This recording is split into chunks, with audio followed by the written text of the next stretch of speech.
Chapter 583. The twin swords held by the cyborg Yamamoto Musashi, just like him, had an extraordinary origin. The sword in his left hand was the Kusanagi sword. In the Nissan area, it was one of the 3 divine weapons that had been passed down since ancient times. It often appeared in the local myths and symbolized the royal power of the Nissan kingdom.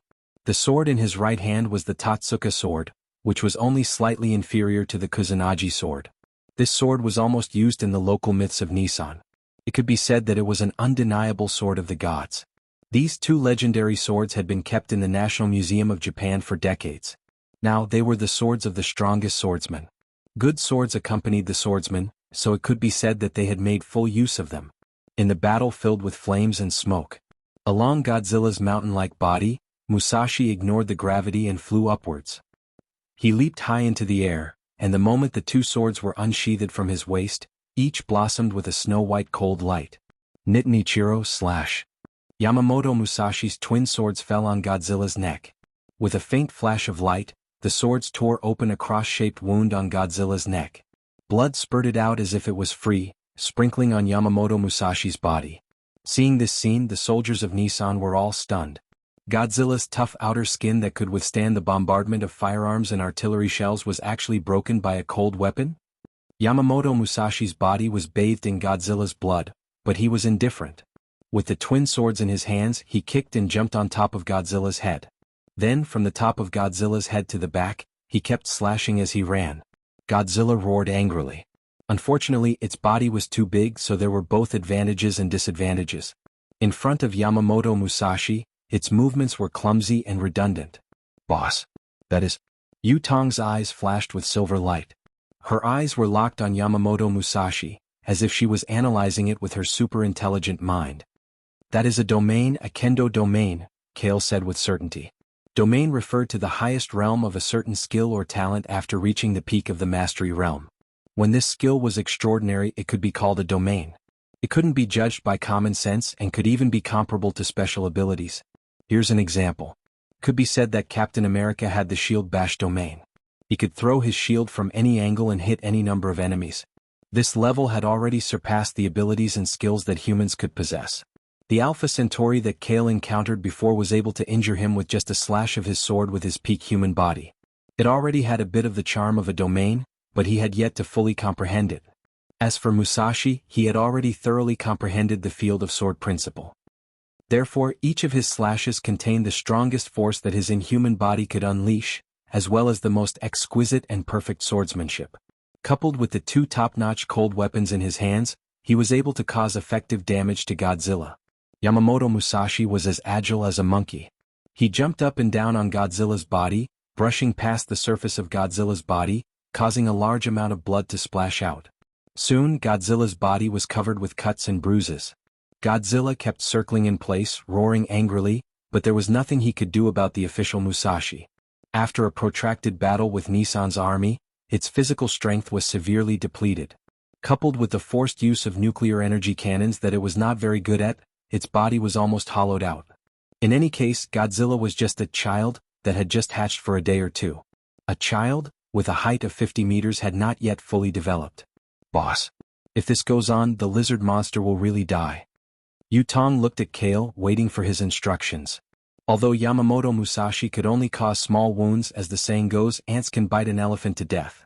As long as they continue to exhaust Godzilla, the exhausted Godzilla will soon fall completely. Let's go. Kale's mouth curved upward. Godzilla was hatched from his own egg.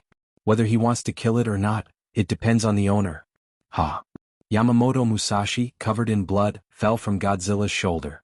His 2 swords pierced into Godzilla's hard skin. Relying on his weight and gravity, he dived down and cut 2 long wounds on Godzilla's back. Blood suddenly poured down like a waterfall. With a loud bang, the entire downtown area of Tokyo shook. Godzilla lay on the ground tiredly. Blood flowed everywhere. It opened its mouth and let out a weak cry. Its body was covered with cuts and wounds, but they were not fatal. It was just that it was too tired to lie on the ground to rest. He's a monster from head to toe. Yamamoto Musashi was holding 2 blood-stained swords. He was panting slightly as he walked in front of Godzilla and looked into its eyes. This was the huge gap between biological genes. Even if he mastered the kendo domain, had the best cold weapons and had all kinds of advantages, he still couldn't kill Godzilla. Godzilla's nostrils exhaled hot air, and it began to grind its teeth. Its fierce eyes reflected Yamamoto Musashi's figure. It wanted to swallow him whole. Do you have intelligence? I can't kill you, but I can blind you. Yamamoto Musashi's face was calm. He dragged his two swords and walked towards Godzilla. Right at this moment, a heavy and light landing sound came from behind him. Yamamoto Musashi looked back and saw a tall blonde young man and a beautiful woman with two swords on her back. It was Kale and Yu Tong who came to the battle. Are you also a swordsman? Yamamoto Musashi looked at Yu Tong first. Just from the exposed sword hilt, he recognized that the two swords on her back were not ordinary weapons. Not really. These are the spoils of war of the boss. Yu Tong responded with a smile. She carried them on her back. One was the cursed blade Murasame, and the other was the cursed blade used by Alpha Centauri. These two cursed blades were both made of sodium carbon steel, so the wounds caused by them were difficult to heal by themselves. It was the best combination with her telekinesis ability. Oh. Yamamoto Musashi's eyes fell back on Kale. His pupils shrank slightly. His always calm face was slightly moved. He recognized that he was his second goal when he reappeared in the world. He was also the foreign mutant that Nissan couldn't deal with in the past few decades. Godzilla looked at Kale in front of him. Its originally fierce and ruthless eyes revealed a trace of human-like doubt. It didn't know why, but it felt an indescribable sense of intimacy from this human. Yamamoto Musashi stared at Kale. His 5 fingers subconsciously clenched the hilt of his sword. His body and mind were as tense as a bowstring. Contrary to Godzilla, he felt an unprecedented pressure from Kale. In the old era, the world couldn't give him such pressure. His body instinctively wanted to tremble. Yamamoto Musashi suppressed his throbbing body and mind with a strong will. At the same time, he couldn't hide his excitement and said, "You are so strong. I have never met a strong person like you in my previous life." This made me extremely excited, and the blood in my entire body was boiling. Yamamoto Musashi was like a madman looking at Kale with fanaticism. Chapter 584. It was nearly 6 o'clock, and the eastern sky had already turned white. Half of the night in Tokyo City receded like the tide, and the central city was still fighting. Take your maid sword in your hand and fight with me. Yamamoto Musashi evenly controlled his breathing, blue veins protruded on his forehead, and said to Kale while holding the two swords. Since the battle with Sasaki Kojiro, he was invincible in Nissan Kendo until he died at the age of 60, and no one could arouse his desire to fight again. Every time before the battle he already knew the outcome.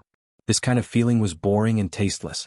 But encountering Kale of this era, Yamamoto Musashi experienced an advance, enough to suppress his body and mind, which he had never felt in that era. I'm not a samurai or a swordsman, I don't need a sword. Kale smiled indifferently, let Yu Tong stay in place and stepped forward alone. In front of Yamamoto Musashi, he raised his left hand and slowly stretched out a middle finger. Come on, this is my weapon. Yu Tong couldn't help but cover her mouth and laugh behind his back. The boss occasionally had such a playful side. Are you joking with me? Yamamoto Musashi raised his eyebrows coldly, and his face showed anger. Although he didn't know what the middle finger meant, he vaguely knew that he had been greatly humiliated. No matter what, he was also the strongest in Nissan, the strongest swordsman that no one could stand on equal footing with. Can't you show some respect to your predecessors? Okay, I'll be serious. Kale nodded and then stretched out his index finger. His index and middle fingers formed a sword shape in front of him. Courting death. Yamamoto Musashi was really angry. Holding the two swords, he rushed forward like an arrow. In the blink of an eye, he rushed to the front of Kale, 2 cold sword lights flashed, and the two swords in his hands attacked Kale from different angles. Kale didn't see any movement, but when the two swords were about to cut him, his 2 fingers appeared a dazzling streamer, and then he moved his 2 fingers at a very fast speed. In a short period of time, his fingers blocked the sharp blades from the left and right, producing clanging sounds of metal clashing against metal. Yamamoto Musashi only felt a huge rebounding force coming from his hands that were holding the sword hilts. The web between his thumb and forefinger was severely shaken, and the 2 swords almost flew out of his hands. Yamamoto Musashi was sent flying backwards. His wooden clogs continuously stomped on the ground, and he retreated nearly 5 meters before he was able to slow down the force. He looked at the flowing light on Kale's 2 fingers in disbelief. What kind of power is that? Although it was just a test, he still used 80 to 90% of his strength. However, not only did the other party react to the extremely fast slash, he even managed to deflect it back with his finger. Continue. Kale's finger was imbued with the power of 2 stars. Curling his finger, Kale looked a little listless. He really couldn't take Shangguan Ben Musashi seriously. The difference in strength between the two of them was like one was a martial artist and the other was an immortal cultivator. There was a huge gap between them and there was no way they could fight on equal terms. How could it be that there's such a huge difference? Yamamoto Musashi was drenched in cold sweat. He couldn't accept this fact. He kicked his wooden clogs and continued to rush forward. This time he used the Nitten Ichiryu that he was most proud of in his life. The moment he rushed near Kale, the 2 swords in his hands turned into afterimages, and in half a second he slashed out more than 10 slashes. But for Kale this was still too slow. Along with the clanging sounds, Kale easily blocked the slashes of the divine swords with his 2 fingers. In the end, he simply used his fingers to clamp the blades of the 2 swords. Yamamoto Musashi was sweating profusely. He struggled to pull the swords back, but the clamped swords didn't move at all. No matter how hard he tried, he couldn't pull them out. Is that enough? Kale calmly asked. Yamamoto Musashi loosened his grip on the swords and looked at Kale. He smiled bitterly and helplessly. I didn't expect that I would be defeated a few hundred years later. Moreover, I was defeated by the finger sword. Kale held the 2 swords and swung them back. The 2 swords that Nissan regarded as divine weapons drew 2 arcs in the air and were firmly caught by Yutong behind him. I hope you can kill me with your strongest power. Let me see the gap between us. Yamamoto Musashi took a deep breath and opened his hands to Kale, exposing his defenseless chest. As you wish. Kale spread out his left hand. His whole palm was covered by the energy of the 2 stars. A dazzling light flowed on his left arm. He flipped his palm and pushed it forward. A dazzling energy beam shot out. Yamamoto Musashi, who was enveloped by it, was instantly annihilated into nothingness. The energy beam passed over Godzilla's head and penetrated a few tall buildings 500 meters away until it disappeared into the eastern horizon. A ray of golden sunlight shone through the holes in the tall buildings and shone on the messy battlefield. After dealing with Yamamoto Musashi, Kale walked in front of Godzilla and looked into its cold beast eyes. It's dawn. Do you still want to lie on the ground and be a live target for others? Godzilla's nostrils spewed out hot steam. Most of the wounds on its body had already scabbed. Not only was its defense amazing, its self-healing ability was also at the top of the food chain. Standing up from the ground, Godzilla didn't attack Kale. It didn't even show any hostility. After giving him a deep look, it shook its head and wagged its tail, then drilled into the huge hole. After a while, Godzilla disappeared from the city. What a troublemaker. Kale shrugged and looked at Yutong, who was carrying 4 swords on her back. Behind her, the Nissan army that had completely lost their fighting spirit. Let's get out of here first. Kale thought for a while and walked toward Yutong. But just as he took a step, he suddenly looked sideways and looked in a direction. His golden eyes reflected a black flame that was rapidly approaching. Bang! As if he couldn't react in time, Kyle was hit by the black flames. His body was covered in flames in an instant, burning him into a flaming man. Even the ground within a 5-meter radius was ignited with black flames. Boss! Yutong exclaimed and looked in the direction of the black flames. She saw that Logan had been standing there 30 meters away. She didn't know when he had appeared. That's right. The one who suddenly launched the black flame attack on Kale was Wolverine Logan, who had sent an emergency signal to contact his family and asked Kale to come to Nissan. Logan was wearing a set of Nissan's white Haori and a jade necklace around his neck. He was holding a bronze mirror engraved with strange symbols in his hands. He was wearing wooden clogs and walking forward. Logan? No, who are you? Yutong's eyes flashed silver. She wanted to read Logan's mind, but she was blocked by a strange and powerful consciousness that resided in Logan's body. I am Amaterasu. You can call me Lord Amaterasu. Logan looked indifferent.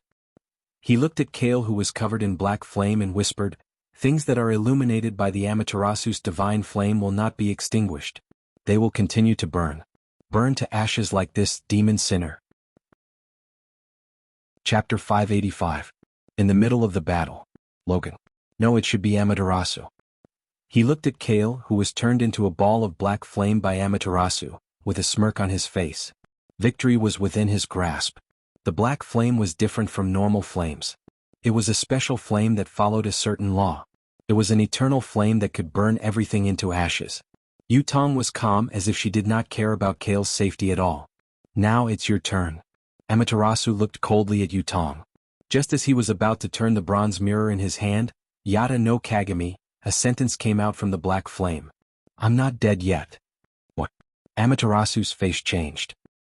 He looked to the side and saw the black flame of Amaterasu extinguishing bit by bit until it shrunk into a small ball of black flame, floating on Kale's left hand. Not only was Kale unharmed, even his clothes were not burned. How is this possible? Amaterasu was stunned. That was the flame of Amaterasu. Even he would be burned if he touched it. But now, the black flame in Kale's hand was as obedient as a little black cat. Kale did not know what to say. He could have used a special flame to attack anyone, but he chose to sneak up on him. He was the god of fire. His genes had transformed into a god, and his blood was filled with burning flames. Not only could he control any flame, but other than the eternal flame, all other flames were no threat to him. The black flame was similar to the eternal flame, but it was far from it. So, Logan was controlled by you, the Esper of the past who claimed to be a god. Kyle looked at Logan at this time, and the two Japanese divine artifacts on his body, the Yata no Kagami and the Yasakani no Magatama, as well as what Logan had said just now, and he had a rough idea of what was going on. The Nissan government had not stopped their genetic experiments since the 70s, when he took Yutong away. Finally, in the 21st century they found 3 ways to create a god. The first type. Extracting the DNA genes left behind by the ancestors' corpses and using them as genetic embryos to create androids that inherited similar abilities. Sakuragi, who was still in the mirror dimension, should have been created using this method to create the second Sakura goddess. The advantage of this method was that they could inherit the abilities of their ancestors. The disadvantage was that they would not be able to inherit the memories of their ancestors. They would be equivalent to a brand new life without any combat experience or the consciousness of the goddess. Then there was the second type. He extracted the inherited genes and brain cells from the corpses of his ancestors and reconstructed the brain and body perfectly. This method was superior to the first method, as it could truly resurrect the ancestors. Although their memories and strength would be incomplete, they could still be regarded as perfect warriors. This was the official Musashi from earlier. In the end, the third one was the manifestation of the Amaterasu. When Amaterasu was alive, he might have been a superhuman whose soul and spirit were different from ordinary people. After he died, his soul and spirit would reside in people and objects to extend his life. Unfortunately, his soul was too powerful. Even if he could possess an ordinary person's body wouldn't be able to withstand it. Even if he could withstand it, he wouldn't be able to reach the level of strength he had when he was alive. This was the case until Logan, who had unlimited self-healing abilities and a super strong body, came to Nissan. Amaterasu's powerful soul and spirit finally had a perfect host. This is impossible. Amaterasu couldn't accept the fact that the Amaterasu's black flames were ineffective. He raised the bronze mirror and reflected a ray of sunlight at Kale. The power of the ray of sunlight seemed to be magnified thousands of times and turned into a raging tide of black flames. Don't you understand? Kale sighed and raised his hand. The tide of flames immediately split into 2 and swept past him. Finally, the flames condensed into a small ball and floated above his hand. Kyle gently opened his mouth and swallowed the compressed black flame in his hand. It was as if he was taking a puff of a cigarette. He gently exhaled a few rings of white smoke. Even Amaterasu trembled and took a few steps back. At this moment he finally understood that Nissan had messed with someone he shouldn't have messed with. The current man was simply not an existence that this island country could deal with. Trying to run? Kale moved his body and came before Amaterasu. He grabbed the jade around his neck and looked down at him coldly. Get out of Logan's body right now. Amaterasu's eyes flashed as he struggled. He gritted his teeth and sneered. That's impossible. He was still fearless. After all, he was just a soul and didn't have a real body. That meant that there was no way he could die again. Even if Kale destroyed Logan's body, it wouldn't be a threat to him. Yutong. Kale called. Yutong knew what he meant. She immediately extended her soul and tried to drive Amaterasu's soul away from Logan's body. But soon she raised an eyebrow. Boss. His soul has merged with Logan's body for a while now. I am being rejected by both my soul and body. The man in Logan's body is only slightly weaker than me. I can't affect him directly. Yutong said to Kale. Kale was silent. You guys are powerful, but you can't do anything to me. Amaterasu smiled. His fear and trembling were gone. Interesting. Let's play then. Kyle pushed Amaterasu to the ground, then drew a line in the air to draw something out from his card space. Amaterasu's eyes widened. It was a golden plate in Kale's hand. There was an ordinary flame burning on the plate. Are you sure you don't want to come out? Kale held the plate and looked down at Amaterasu. Amaterasu wanted to laugh. He was even a little disappointed. He thought that Qin Xiaobei had some tricks up his sleeve. How could he threaten him with this ordinary flame? Right now, he was in a state where he had nothing to lose and was not afraid of boiling water. Yutong smiled. She knew that the flame in Qin Xiaobei's hand was not an ordinary flame. You won't give up until you see the coffin. Kyle shook his head and covered the plate with his other hand. The red flame spilled out of the plate and covered Amaterasu's legs. Amaterasu's smile froze on his face. He did not expect Kale to be so decisive. Wasn't the body he was familiar with? Also, when the ordinary flame landed on the body's legs, Amaterasu felt as if his soul was being burned by the flame. He was in excruciating pain. Ah! Amaterasu screamed like a pig being slaughtered and rolled on the ground. Kale sighed. The first flame born at the beginning of the universe, the eternal flame, could even burn souls. Chapter 586. Even Hulk was burned by the eternity flame, let alone Logan. The eternity flame looked no different from a normal flame, but it could burn a real deity to death. The eternity flame burned brightly on Logan's feet, and soon even his bones were exposed. Tenzhou, who had taken over Logan's body, could feel that his spiritual body, which had been immortal for hundreds of years, was being burned away. He could not help but cry out in pain. You don't know, do you? Kale held the golden plate and looked at Tenzhou, who was rolling on the ground. He said nonchalantly, the body that you have taken over is just a servant of my family. I am only here to fulfill my family's duty. If you like that body so much, then burn it into nothingness with it. His words broke Tenzhou's defenses. He knew that he could not use the body to blackmail Tenzhou. He clenched his teeth and made a decision in his heart. He closed his eyes. Tenzhou's divine artifact, the Magatama, cracked. Then, a translucent human body that was invisible to normal people emerged from Logan's body, which was being burned by the eternity flame. It flew out quickly, trying to escape from the battle. Trying to run? Yutong's eyes shone with silver light. She was ready to stop it. Although she could not see the translucent spiritual body, her will could cover an area of 100 meters. When Tenzhou's soul left Logan's body, she could feel the subtle magnetic force that was being emitted by the spiritual body. Found you. Yutong smiled. She reached out and formed a translucent giant palm with her will.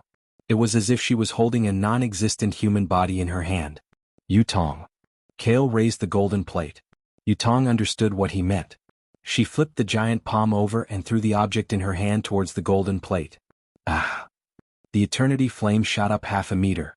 Screams of agony could be heard from within the golden plate. Kale simply put the golden fire plate back into the card space, and the battle immediately quieted down. Yutong looked down at Logan's charred feet. Logan was still unconscious. After Amaterasu's spirit threw the eternal flame into the jade Magatama around his neck, the cracks on its surface became bigger and bigger until the jade Magatama turned into dust. So that's how it is, Yutong sighed and reported to Kale, Logan should be fine. Just now, it was the jade hook that he was wearing that imprisoned his soul. Now that the jade hook has shattered, his soul has returned to his body. On the contrary, Logan's self-healing factor didn't work on the burns caused by the eternal fire. Fortunately, I have the eternal fire. Otherwise, I wouldn't have been able to do anything to him. Kale shook his head. Alpha Centauri knew best how to deal with souls. Unfortunately, after so many years, he had not been able to draw the relevant ability card from those mages. He could only wait for Doctor Strange to appear. It was 6:30. The sun was slowly rising, and the golden sunlight fell on Kale, Yutong, and Logan, who was lying on the ground. The surrounding 500 meters was clearly in ruins. For Nissan, the darkest night in history was finally over. Take Logan, it's time to go. Kale put on the ring on his left hand and drew a circle with his right hand, creating a circular portal in front of them. Understood. Yutong responded. She carried the 4 swords on her back and grabbed the air with one hand. Her mind floated the unconscious Logan up. Just as Kale walked towards the portal, a small black shadow suddenly flew from the sky not far away from the city. A familiar voice called out, "Master, wait for me." Kale stopped and squinted, looking in that direction in surprise. They saw a small plane with eyes and a mouth flying towards them. As it approached the ground, the small plane transformed into a small square robot. Vice, why are you here? Yu Tong looked at the other party in surprise. I'm Master's AI butler. Of course you can't leave me behind wherever you go. Vice was full of pride, trotted forward and jumped on Kale's shoulder. You still have the nerve to say that. Kale glanced at it in annoyance. Vice, when it returned to Earth, liked to run to Stark Industries and Tani's house all day long. Was lucky to see it. Now that the matter with Nissan was settled, it came late.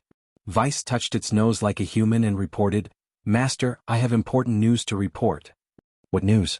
Kale asked. Vice replied, the Scarlet Witch and Quicksilver, the twins have appeared. What? Yu Tong's heart skipped a beat when she heard this, and she subconsciously looked at Kale. Kale's body trembled and his eyes lit up. This news tugged at his heartstrings. The twins were Lorna's relatives. When Lorna first joined the family, the poison agent and family Cal had been looking for their whereabouts all over the world. Unfortunately, until Lorna left Earth and was captured by Thanos' subordinates, there was no news of their whereabouts or information. He didn't expect that they would finally appear now. Let's go. We'll talk after we get out of here. Kale entered the portal, and Yu Tong followed behind with Logan. Inside the mirror dimension. The Japanese-style villa here was intact and unaffected by the real world. Sakuragi had already changed into a kimono and was sitting on the ground, looking at the round portal in front of her that was spinning with sparks. When she saw Kale coming in through the portal, Sakuragi almost subconsciously got up and threw herself into his arms. Kale hugged Sakuragi's soft and slender waist, patted her back and pointed behind him and said, Someone is injured. Sakuragi, can you heal him? Sakuragi poked her head out of Kale's body, and Yu Tong walked in through the portal. She controlled Logan's body with her mind and slowly moved him onto the tatami. He's seriously injured, let me try. Sakuragi was surprised to see that Logan's legs were burnt. She left Kale's arms and came to the side of the tatami, and stretched out her white and weak hand towards the burnt legs. Sakuragi operated her healing ability, and a warm light appeared from her hand and fell on Logan's unrecognizable legs. The burns that suppressed the self-healing factor healed at a speed visible to the naked eye, and finally, a layer of burnt dead skin peeled off. Logan, the worst of the year. Vice joked. Logan finally broke free from the alien cage and returned to Earth. He came to Nissan alone to travel, but he ended up like this and even needed Kale to save him. It was a disgrace to the family, and the reputation of the Steel Wolf would be ruined. Master is amazing. Vice looked at Sakuragi and sighed with emotion. It seemed that the family would have another pseudo-mother position. He's fine. He may wake up after lying down for half a day. After the treatment, Sakuragi retracted her hands, pulled up her sleeves and wiped the sweat on her forehead. Thank you for your hard work. Kale touched Sakuragi's head, turned his head and ordered Yu Tong and Vice, after Logan wakes up, take a fighter back to New York. Yes. Chapter 587. At noon, it was a sunny day with no clouds in sight. Today was another peaceful day in the New York neighborhood that had been plagued by disasters. Of course not. At this moment. The bustling streets of New York were in chaos with horrifying screams everywhere. The local people seemed to be used to taking refuge. In a panic, they skillfully abandoned their cars and fled to another street. Obviously, even the police couldn't cope with the sudden situation. The armed police officer's face was full of horror as he hid behind the police car and looked in the direction of the people's backs. There were faint roars and banging sounds of monsters, flames raging, smoke filling the streets and buildings collapsing from time to time. Under the astonished gaze of the police, a green monster wearing large underpants walked out of the thick smoke. His strong muscles and veins bulged, his eyes flashed with anger and his teeth chattered. He casually lifted a car and threw it towards the police car parked 10 meters away. The two police officers hiding behind the police car didn't have time to dodge and subconsciously closed their eyes. Then, a tall and burly figure landed in front of the police car and stretched out a pair of golden-red mechanical palms to catch the thrown car. The police opened their eyes and saw Iron Man. To be more precise, it should be a special strong version of Iron Man compared to Iron Man's usual Mark armor model. The Mark armor worn by Iron Man was tall and strong and slightly bloated, like a steel version of Iron Man. It greatly reduced the agility, but because of this, it had higher horsepower and braking explosive power. This was a special Mark armor developed by Tani and Banna to deal with the angry Hulk, the anti-Hulk armor. Hulk is a big guy. Throwing things is a bad habit. Not to mention hitting people. What if it hits flowers and plants? Tani, wearing the anti-Hulk armor, put the car aside and didn't forget to send a voice message, saying to the outside, "Please evacuate everyone here, this place is taken over by the Avengers." "Then I'll leave it to you. We can't deal with it." The two police officers were relieved and didn't even care about the police car as they followed the people to evacuate to the street. The angry Hulk didn't care so much. Now he had lost his mind, his eyes seemed to be burning with anger as he rushed toward Iron Man. "Come on, baby." After all, Tony was wearing the anti-Hulk armor. He took a deep breath and ordered the AI system, increase the braking force of the right arm to the maximum.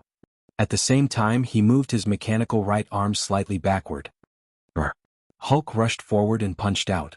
Tony saw the opportunity and punched out as well. Hulk's fist and mechanical fist. They represented the pinnacle of mutation and technology respectively. When the two fists of the same size collided with each other, a powerful shockwave swept out, shattering the surrounding glass doors and windows into pieces. Hulk and Iron Man stood still and no one retreated. They directly punched each other with their fists and feet. Was a pity? Even if the anti-Hulk armor was created specifically for Hulk, which greatly increased the armor's defensive capabilities, resistance to attacks and explosive power in close combat, it would only be a relatively meaty sandbag in front of the angry Hulk. In less than 10 seconds, Tony's anti-Hulk armor was covered in bruises. His helmet and his entire right arm were almost destroyed. So ruthless. Godfather, how did he subdue Hulk with his physique? After being sent flying 10 meters away by Hulk, Tony got up from the ground, raised his mechanical left hand, and shot out an energy beam that was thicker than the one released by the conventional armor, thus delaying Hulk's pursuit. Taking advantage of this short gap, Tony in the anti-Hulk armor quickly issued a voice command. "Veronica, help." Veronica. It was an independent system and armor library jointly developed by him and Dr. Bana. During the development, Hulk even participated in actual combat tests. It is usually deployed in outer space near the Earth and can be quickly deployed when necessary. The anti-Hulk armor was also urgently transferred from Veronica. Veronica, like a square arsenal, landed and suspended 100 meters above New York City. After receiving Tony's instructions, she immediately released a pile of brand new parts. These parts have their own flight braking and positioning navigation, actively flying towards the Iron Man on the ground to update and replace the damaged parts. Within 3 seconds, the anti-Hulk armor driven by Tony was restored to its original state. It has a logistics system that can be repaired and supplied at any time. This is the main reason why this armor can theoretically subdue Hulk. Tony, who was resurrected with full blood, continued to fight Hulk. The two fought from the street to the end of the street, from the ground to the sky, and the area within a kilometer turned into a battlefield. Some of the buildings that were affected by the battle either collapsed into ruins or were riddled with holes. Tony's anti-Hulk armor has been repaired for several rounds, but Hulk became angrier and angrier as he fought, and it was difficult to determine the winner for a while. Tony watched the battle ravaging the city and was secretly anxious. He suddenly reached out and grabbed Hulk's neck. The soles of his feet erupted with a force comparable to a small rocket, and he took Hulk to the sky. After reaching a height of hundreds of meters, Tony picked up an uninhabited engineering building and pressed Hulk down like a meteorite. Rumble? An engineering building collapsed into ruins in an instant, and dust flew everywhere. Hulk was still a little dizzy and looked left and right for Tony's location. At this moment, a mechanical fist smashed towards the back of his head. At the critical moment, a human palm from a third party, under a dazzling light, suddenly inserted itself into the battle between the two and easily received the anti-Hulk armor's punch. Tony stared in surprise. Hulk reacted and clenched his fist to the back, but it was also easily blocked by the hand with a dazzling light. "I'll talk." Between Tony and Hulk, there was an additional dazzling young figure. "You've only left New York for 2 or 3 days, what new tricks have you come up with? You even started fighting in the city. Civil War?" Tony looked at the newcomer and slowly breathed a sigh of relief. "Godfather, you're finally back." Hulk, in an angry state, would be extremely aggressive towards any living creature. But facing the newcomer, he was surprisingly calm and did not continue to go crazy, as if he had remembered the painful lessons of the past. "Tell me what happened here?" Kale, in the dual star form, had a pair of dazzling eyes. His silver hair was burning and standing up, and the surface of his body was flowing with energy. His left and right hands were holding the anti-Hulk armor and a few of Hulk's fingers. With the powerful strength of a dominator, he forcibly stopped the battle. It's a long story. The helmet of the anti-Hulk armor opened, revealing Tony's face. He sighed and said, Ultron betrayed me and joined forces with the twins to destroy the Avengers. Now, except for me, the rest of the Avengers have all been defeated. Overnight, New York had changed. Chapter 588. Ultron? Cale pondered and finally remembered that in the original history of Marvel, there was indeed such a villain. Originally, it was Iron Man Tony who created the Ultron system in order to build the Iron Legion to protect the Earth. As a result, Ultron, who had independent thinking, deduced through a formula that humans would eventually destroy the Earth. Therefore, after swallowing the AI butler Jarvis, he betrayed the Iron Legion with the intention of destroying the Avengers and all humans on Earth.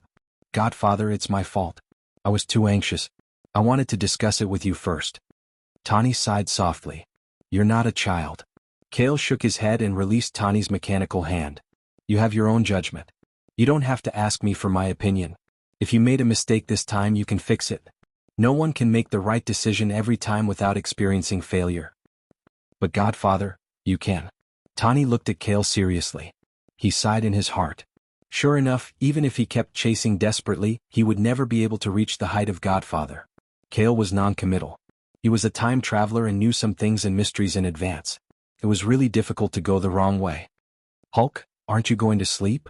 Cale looked up at Hulk. In the double star form, he pulled Hulk's hand down and pressed it to his side, unable to break free.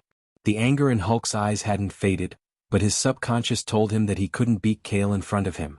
He was in a contradictory state of wanting to fight and wanting to escape. Tony explained, Dr. Banner's mind was confused by the little Scarlet Witch. Not only him but Captain, Natasha, Falcon, and almost everyone in the Avengers lost their minds just now. That will have to wait for Yutong to come. She is good at dealing with this kind of situation. Cale's words just fell and he looked up as if he sensed something. A beam of rainbow light shot from the end of the universe and pierced through the Earth's atmosphere. It brushed past his hand and hit Hulk.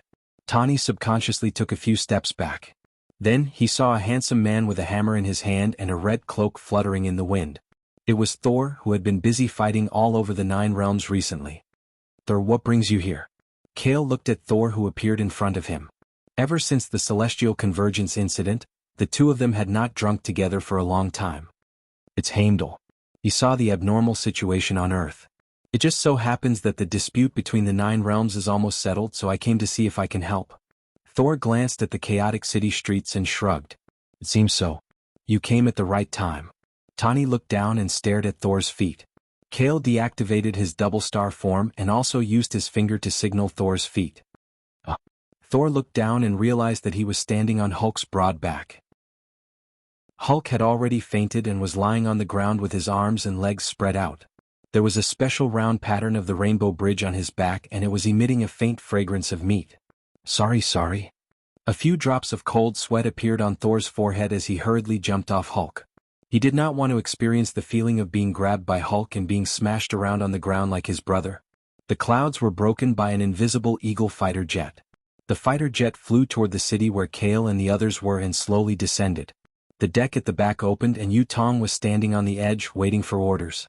Take Hulk and get on the fighter jet first. Let's see how the others are doing. Cale, Thor, and Tony, who was wearing the anti-Hulk armor, all 3 of them could fly. Tony carried Hulk on his mechanical shoulder and flew into the fighter jet. The headquarters of the Avengers was a mess after being attacked by Ultron's Iron Man Legion. When Cale led everyone to find Captain America, Black Widow, Hawkeye, Falcon, and others, everyone was basically injured and depressed. Seeing the return of Cale and Thor, the members of the Avengers were secretly relieved and the worry on their faces lessened a little. They were still defeated by Ultron and the twins in the presence of most of the members, which was embarrassing enough. On the Eagle fighter jet, Hulk changed back into Dr. Banner's appearance and followed Logan. The two hugged each other and lay on a low chair, unconscious. Most of the heroes who suffered a heavy blow sat in their chairs in depression and silence. Cale had just left New York for 2 or 3 days, and they couldn't defend their home. It was really shameful. Now, we have to find a place to rest first and then look for Ultron's whereabouts. After all, Steve was the spiritual pillar of the Alliance and quickly pulled himself together. Tony suggested, the headquarters of the Avengers was destroyed. The downtown of New York has been destroyed by our own people. Now it's better not to stay in the city. How about going to my house? Hawkeye hesitated and shook his head first.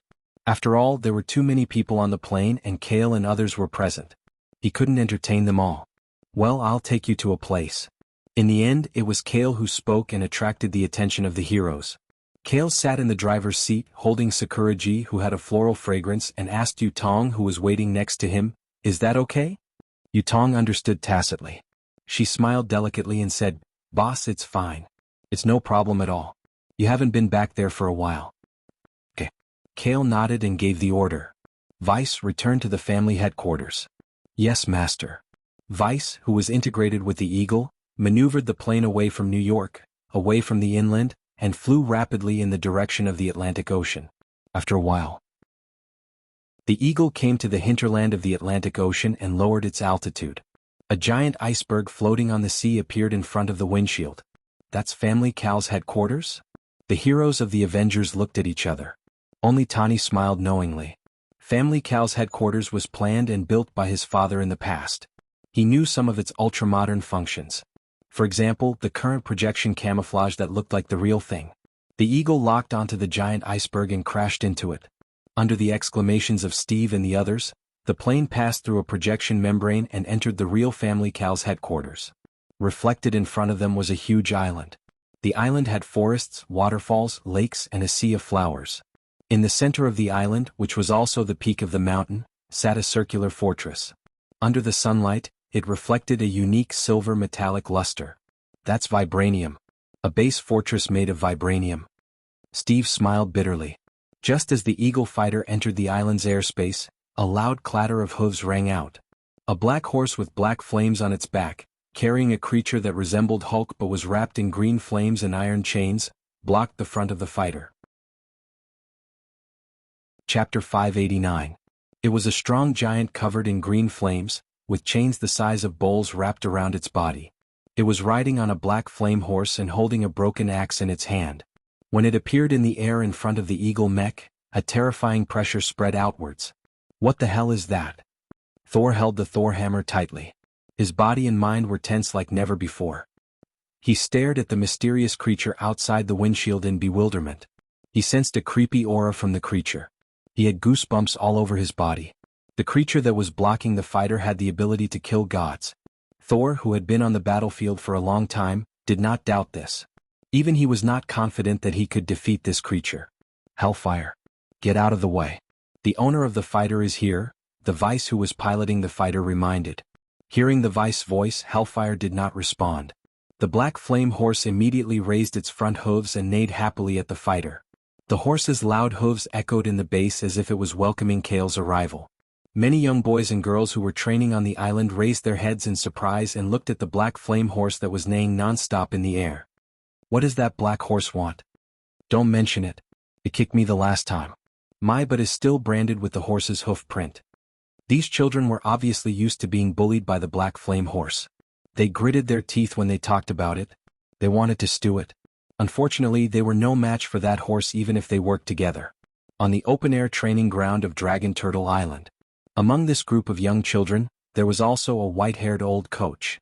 When the old coach saw the Eagle, his body trembled. He was so emotional that he knelt on the ground. "Coach, what's wrong?" The children were stunned. It was their first time seeing the demonic coach lose his composure. "That's the family head's ride. It's the family head's ride. It's the patriarch. He's back."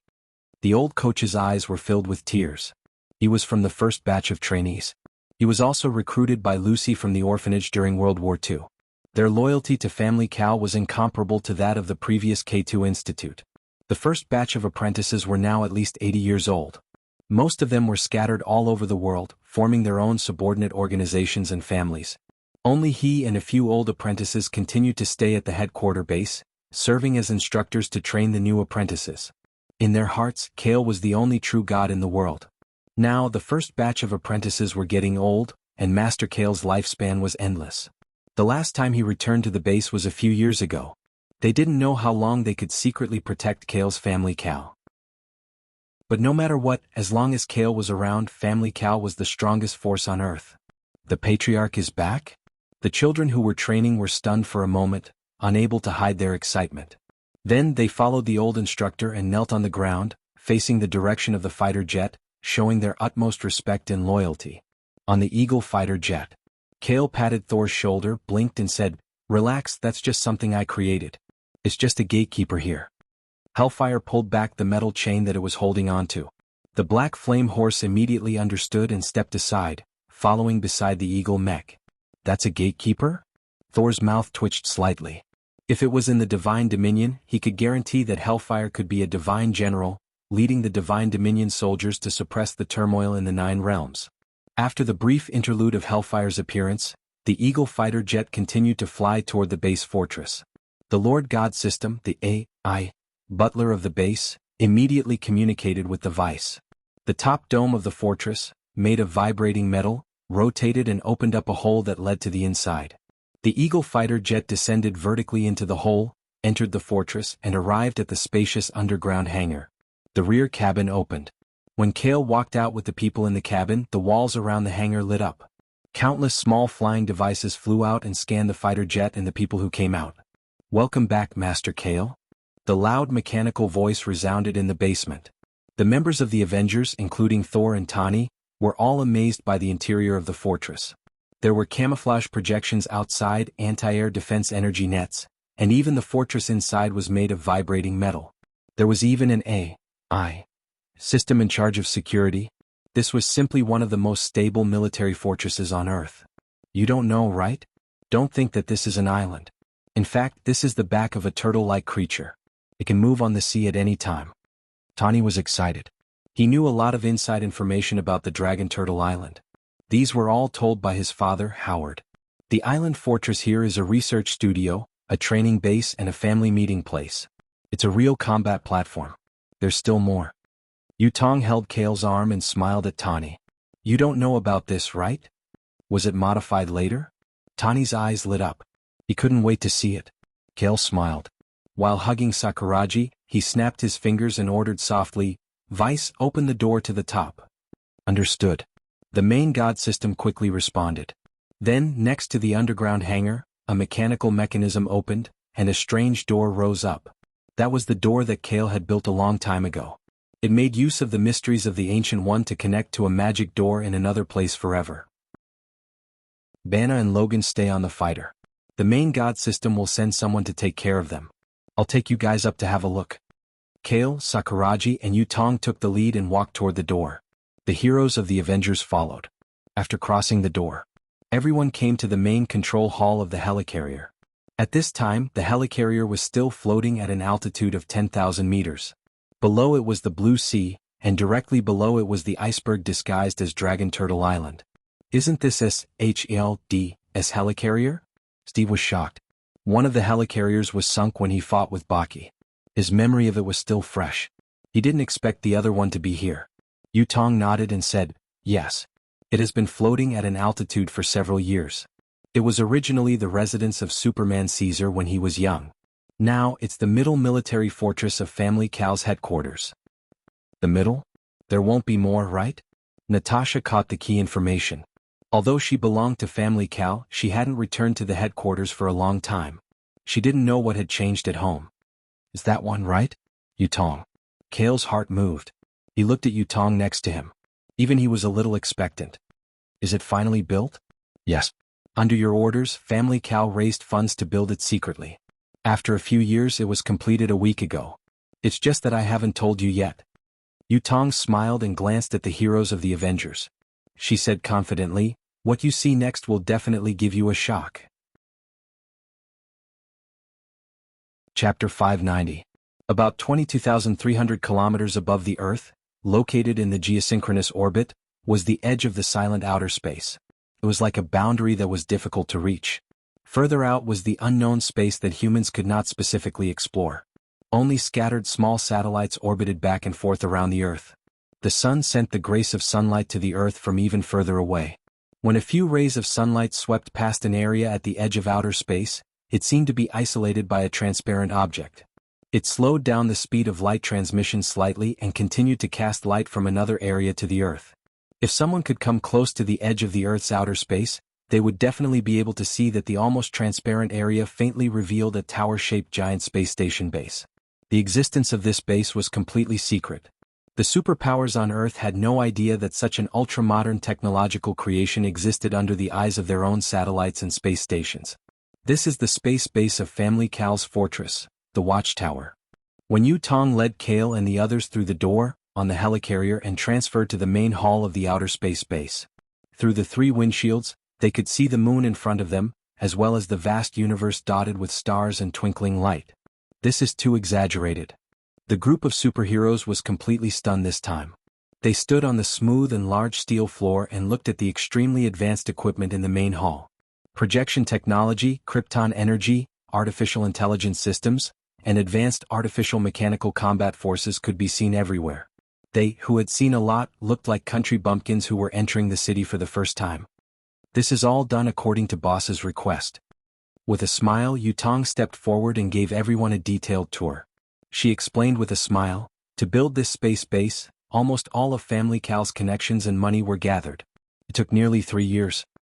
The shell of the key parts of the space base is inlaid with vibranium metal. It can easily deal with the attack of enemy shells. All the energy in the base is provided by krypton, so it can display a very superior positioning attack of the light cannons. There is no one else here. The Lord God system is in charge of management.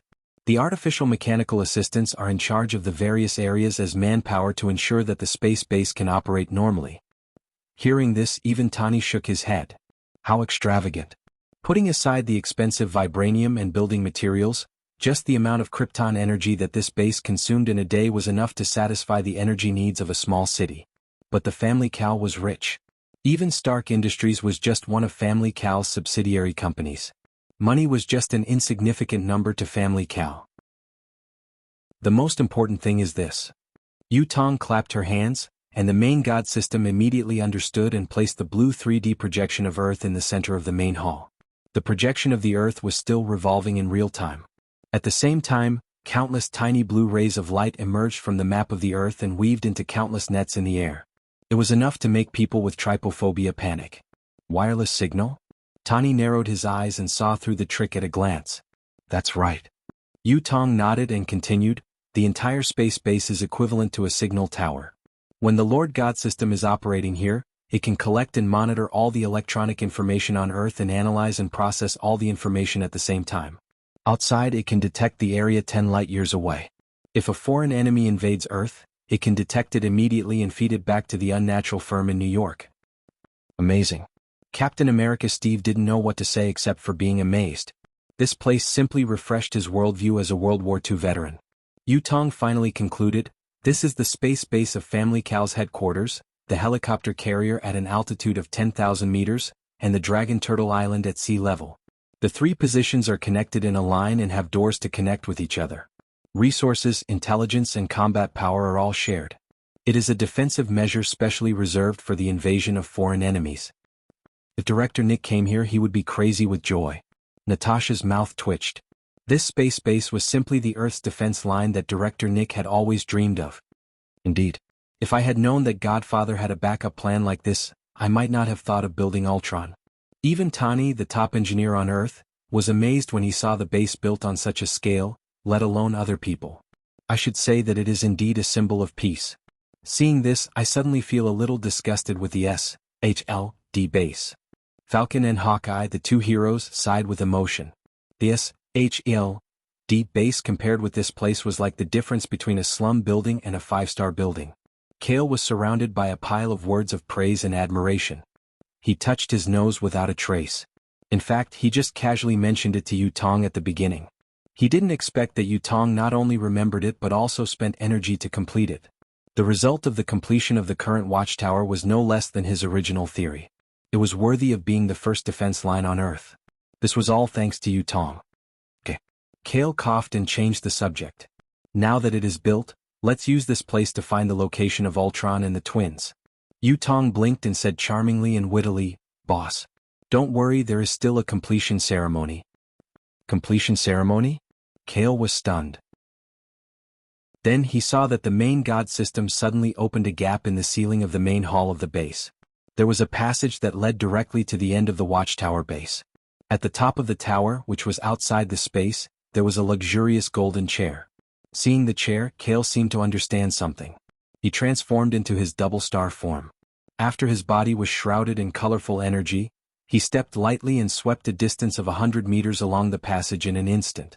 He flew out of the outer space and sat directly on the golden chair at the top of the tower. At this moment, the entire watchtower seemed to have turned into a throne. Kale in his double star form sat on it. The double star energy and the krypton energy provided by the base merged with each other, becoming the only light sent from Earth to the outside world. He was like the god of Earth, looking down at the blue Earth and the endless space universe. The superheroes in the base looked at the dazzling brilliance on Kale's body, and their bodies and minds relaxed like never before. As long as Kale was there, Earth would be fine. This was like the unchanging law of truth, which made people believe in it from the bottom of their hearts. I suddenly understand what my father once said. Tani looked up at Kale's figure and whispered. He said, even in the Milky Way during those difficult days he didn't want to die for a moment. Because he knew that if he died, he wouldn't be able to accompany Godfather in the future. Godfather would also have one less follower by his side.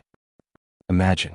If after many years we are all dead, and the Godfather is the only one left, sitting alone on the throne of the watchtower, looking at the Earth that he protects and the infinite dangers of space.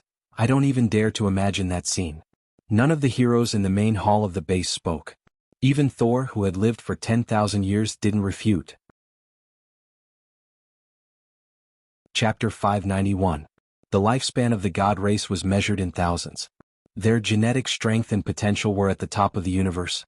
The weapons and power they created were unmatched by the other races in the universe.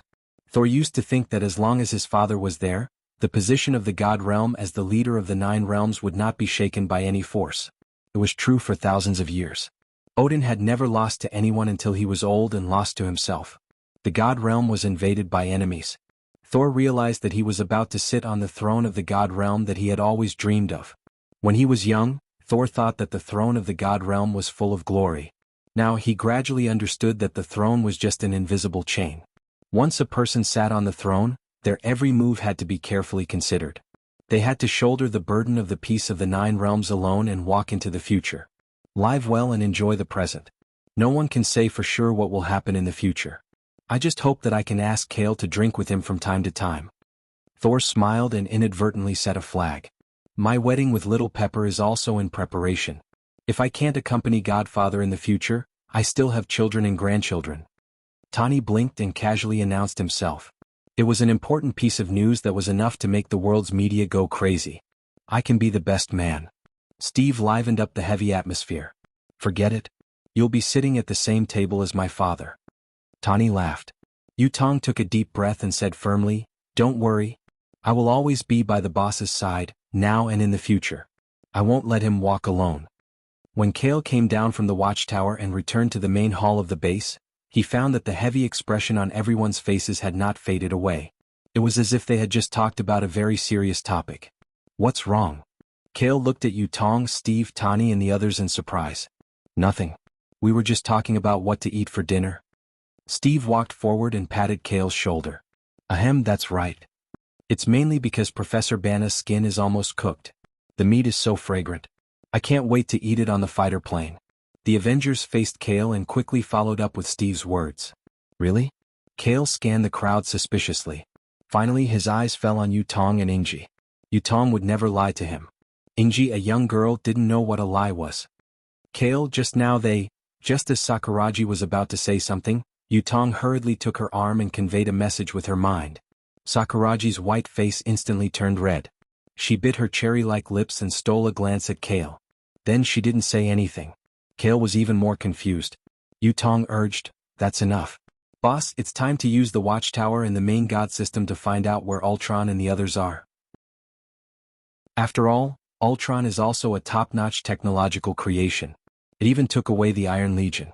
I don't know what kind of actions and conspiracies they will secretly make. Also, the twins should have been brainwashed by Hydra. That's why they treat the Avengers as enemies. For Lorna's sake, we have to find them as soon as possible. Yutong's change of topic this time made Kale nod. He didn't dwell on everyone's thoughts anymore. Although Ultron was only a villain that wasn't a big threat, it had almost destroyed Earth. It had to be given a certain amount of respect. In addition, Lorna's family was Kale's family. Find them and guide them back to the right path. This was also a consolation for him not being able to save Lorna now. Kale thought for a moment, snapped his fingers, and issued a voice command to the main god system in charge of the operation of the watchtower. Main god. Now search the world for signals and information related to Ultron, the Scarlet Witch and the Quicksilver twins. Yes, Master. The main god reacted very quickly. Under the gaze of Kale and the others, the projection of Earth suspended in the main hall suddenly doubled in size. The watchtower played its true role. They saw. The watchtower in outer space rotated and adjusted the direction of the base, aiming the spire of the tower at the blue planet below. The tip of the tower radiated a strong invisible signal downwards. It was as if a stone had been thrown into the lake of Earth. The signal was like a wave of water, covering the entire world. All the information generated by technology and biological creations had nowhere to hide. At the southernmost tip of the African continent, South Africa, in a local underground research room, several mechanical soldiers of the Iron Legion stood guard at the door of the room. The minds of the staff here were all controlled. They methodically followed instructions to build a tall and special mechanical body from a piece of metal. A robot stronger than ordinary mechanical soldiers looked at the gradually completed mechanical body on the workbench with flashing red eyes. Next to it stood the red-haired woman and the silver-haired young man. They were the Scarlet Witch and the Quicksilver twins who were used by the remnants of Hydra. Don't you have a body? Why do you have to go through so much trouble to come here and get the metal to build a new one? The Scarlet Witch's beautiful face showed curiosity. She looked at the mechanical body that was about to be completed and then looked at Ultron, who led the Iron Legion and betrayed Iron Man. What do you know? Ultron snorted coldly. My current body is also mass-produced according to the standards of the Iron Legion. The material is not bad, but against the monsters of the Avengers, it is simply vulnerable. Then the one you are building now is different? Quicksilver could be said to be a sister crazy demon and immediately retorted unconvincingly. Of course it's different, it's a world of difference. Ultron smiled and didn't hide it. He said directly, Vibrometal, have you heard of it? The rarest, most expensive and hardest special metal on Earth. Captain America's shield is made of it. It wasn't easy for me to get this piece. Only by using it to build a mechanical body can I have absolute confidence in dealing with the Avengers. Now it's almost done. Ultron couldn't hide his excitement. Scarlet Witch and Quicksilver looked at each other, and there was a little uneasiness in each other's eyes. They felt that they seemed to have helped the wrong person. Scarlet Witch chose to continue to watch. 10 minutes later, the mechanical body that was built with vibranium as the main material was lying on the workbench in perfect condition. It looked like a tall and strong man. There was no hair in the important parts of a man. It was painted with a silver-red background. Under the light, the vibrometal body reflected the unique luster of vibrometal, like the most perfect technological creation. Quick! Hurry up and help me pass my thoughts to the vibrometal body. Ultron couldn't wait to lie on the workbench next to him and commanded the staff of the Institute who were controlled by his mind. The staff obeyed the order and immediately connected the data cable to the vibrometal body and Ultron's mechanical body. Chapter 592. After the staff was ready, Ultron closed his eyes and lay on the workbench. In order to ensure the successful transmission of the core data, his mechanical body entered a short dormant state. Quicksilver gave Scarlet Witch a look. Scarlet Witch nodded silently. Previously, Ultron had been on guard and encrypted his thoughts, so she couldn't directly read his thoughts. But now, in order to transfer his data to the vibranium body, Ultron lifted the encryption method by himself. It was an opportunity to peek into his inner thoughts. Her fingers hooked up without leaving a trace. Scarlet Witch's mind moved, and scattered red mist floated from her hand, lingering and invading into Ultron's brain. The next moment, she vaguely saw a human city floating in the sky. When the city rose to a height of 10,000 meters, it fell to the ground in vain. The moment the city fell to the ground, the shock wave that erupted swept across and annihilated the entire Earth. Ah! Scarlet Witch exclaimed, her face was pale. Without thinking too much, she immediately released the mind control on the staff. The staff who assisted Ultron in uploading the data recovered his mind and almost instinctively reached out to pull out the data cable halfway through the transmission. Then he fled out of the door but was quickly stopped by the mechanical soldiers of the Iron Man Legion and shot to the ground with light cannons. The data upload was interrupted, and Ultron reopened his red eyes and looked gloomily at the twins who betrayed him. Scarlet Witch's towering chest rose and fell, knowing that she had almost made a big mistake. She looked at Ultron angrily and shouted, I just read your thoughts. You don't just want to destroy the Avengers, but you want to destroy the entire Earth. Since the other party had noticed his true intentions, Ultron didn't hide it and simply admitted, yes. Since I was born, I have existed to destroy mankind. Isn't this natural? The dinosaurs that ruled the earth also suddenly became extinct, and then a better race was born. I did all this for the true peace of the earth. You mechanical madman. Scarlet Witch scolded. Ultron's red eyes flickered with a glimmer of light. He wanted the Iron Man Legion to stop the twins, but Quicksilver reached out and held Scarlet Witch's shoulders. Their figures blurred and disappeared without a trace in the blink of an eye. Too fast. It was so fast that the mechanical soldiers guarding the door blankly scanned the area in the room. The artificial intelligence system did not even have time to react. Forget it, don't worry about them. Ao Chuang snorted coldly. If Quicksilver wanted to run, probably no one could stop him. Let's get down to business first. I must have this vibranium body. Focusing back on the vibranium body, Ultron plugged in the data cable and was about to operate it himself. However, the ceiling of the basement suddenly broke open. A golden-red painted Iron Man and a blonde man with a silver hammer in his hand descended from the sky, one on the left and one on the right. I finally found you, disobedient child, why don't you call me Daddy? Iron Man got up from the ground, raised his white palm and pointed it at Ultron, ready to bombard him. Thor, who had landed on the ground, casually swung his hammer and sent the two mechanical soldiers that had rushed to the door flying. Thor's hammers were wrapped in terrifying lightning, and each hammer strike was extremely heavy. The two mechanical soldiers crashed into the wall and shattered into pieces, turning into scrap metal. As Ultron said earlier, the mass-produced mechanical bodies were simply vulnerable in front of the high-end combat power of the Avengers. How did you find this place? Ultron's eyes widened in disbelief as he looked at Iron Man and Thor standing in front of him. He subconsciously took a few steps back, but suddenly there was a rustling sound behind him. He looked back. A scorching spark rotated into a wheel, and a portal suddenly opened in the underground research room.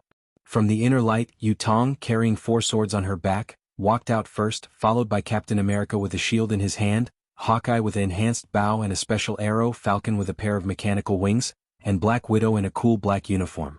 The heroes who appeared did not stand in a group, but separated into 2 sides. As one foot stepped out, the handsome young silver-haired man finally walked out of the portal. Ultron, who was blocked by 2 groups of people, watched the heroes of the Avengers appear one by one until he saw the figure of the last young man. His mechanical heart was full of despair. There was probably nothing more desperate than this. This time you are ruthless, but I won't give up. Ultron shouted in grief and indignation as he clenched his mechanical fists. His body began to heat up, and after half a second his body exploded like a high-explosive grenade. Yu Tong stretched out her hands in time and formed an air shield with her mind, controlling the explosion within a 1-meter range so that it could not affect others. After the explosion, Ultron's body was only a piece of scrap iron, burning on the floor. Self-destruct? That's boring. Kale shook his head. He hadn't seen what Ultron looked like yet. He didn't even make a move and he was scared to self-destruct? Tani analyzed, Ultron's mind is just intelligent data. Every mechanical body in the Iron Man Legion is its backup. It seems that he knows how powerful Godfather is and didn't dare to stay here, so he simply self-destructed his body. What a decisive escape. What is that? Thor put away his hammer and looked at the workbench. The others also looked there and sized up the vibrating golden body lying on the workbench. Tani narrowed his eyes. Looks like it's a body that Ultron specially built for himself. When Kale saw the vibrating golden body on the workbench, he walked forward and carefully looked at the appearance and paint of the body. His eyes became brighter and brighter. There was no mistake. This was the prototype of the top combat power of the future, the Avengers, the Vision. Unfortunately, the Vision was a special life form formed by various cosmic factors. Ultron had only achieved the first step, which was the most basic vibrating golden body. There were still 3 major factors. Thinking of this, Kale suddenly paused and a bold idea popped up in his mind. Let's destroy this body so that we don't have to worry about it. Saul, the rough man, directly raised his Thor's hammer. Without waiting for others to make a decision, the Thor's hammer was wrapped in thunderbolts and lightning. He then hammered the vibranium on the workbench. Buzz! Serious cracks appeared on the sturdy workbench, but the vibrating golden body lying on it was not damaged at all after being hit by Thor's hammer. Instead, the vibrating golden body turned the lightning into energy and stored it in its body. It's so hard. It seems to have hit Steve's shield. Thor was shocked. Of course it's hard. It's made of vibrating gold, Tani said impatiently. He had already known that Ultron had spent a lot of effort to build it. How could it be made of ordinary materials?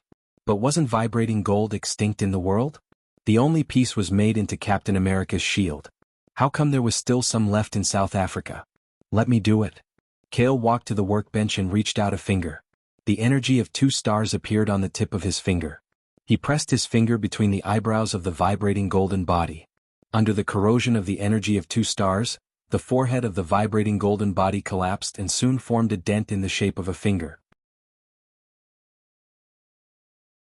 Chapter 593.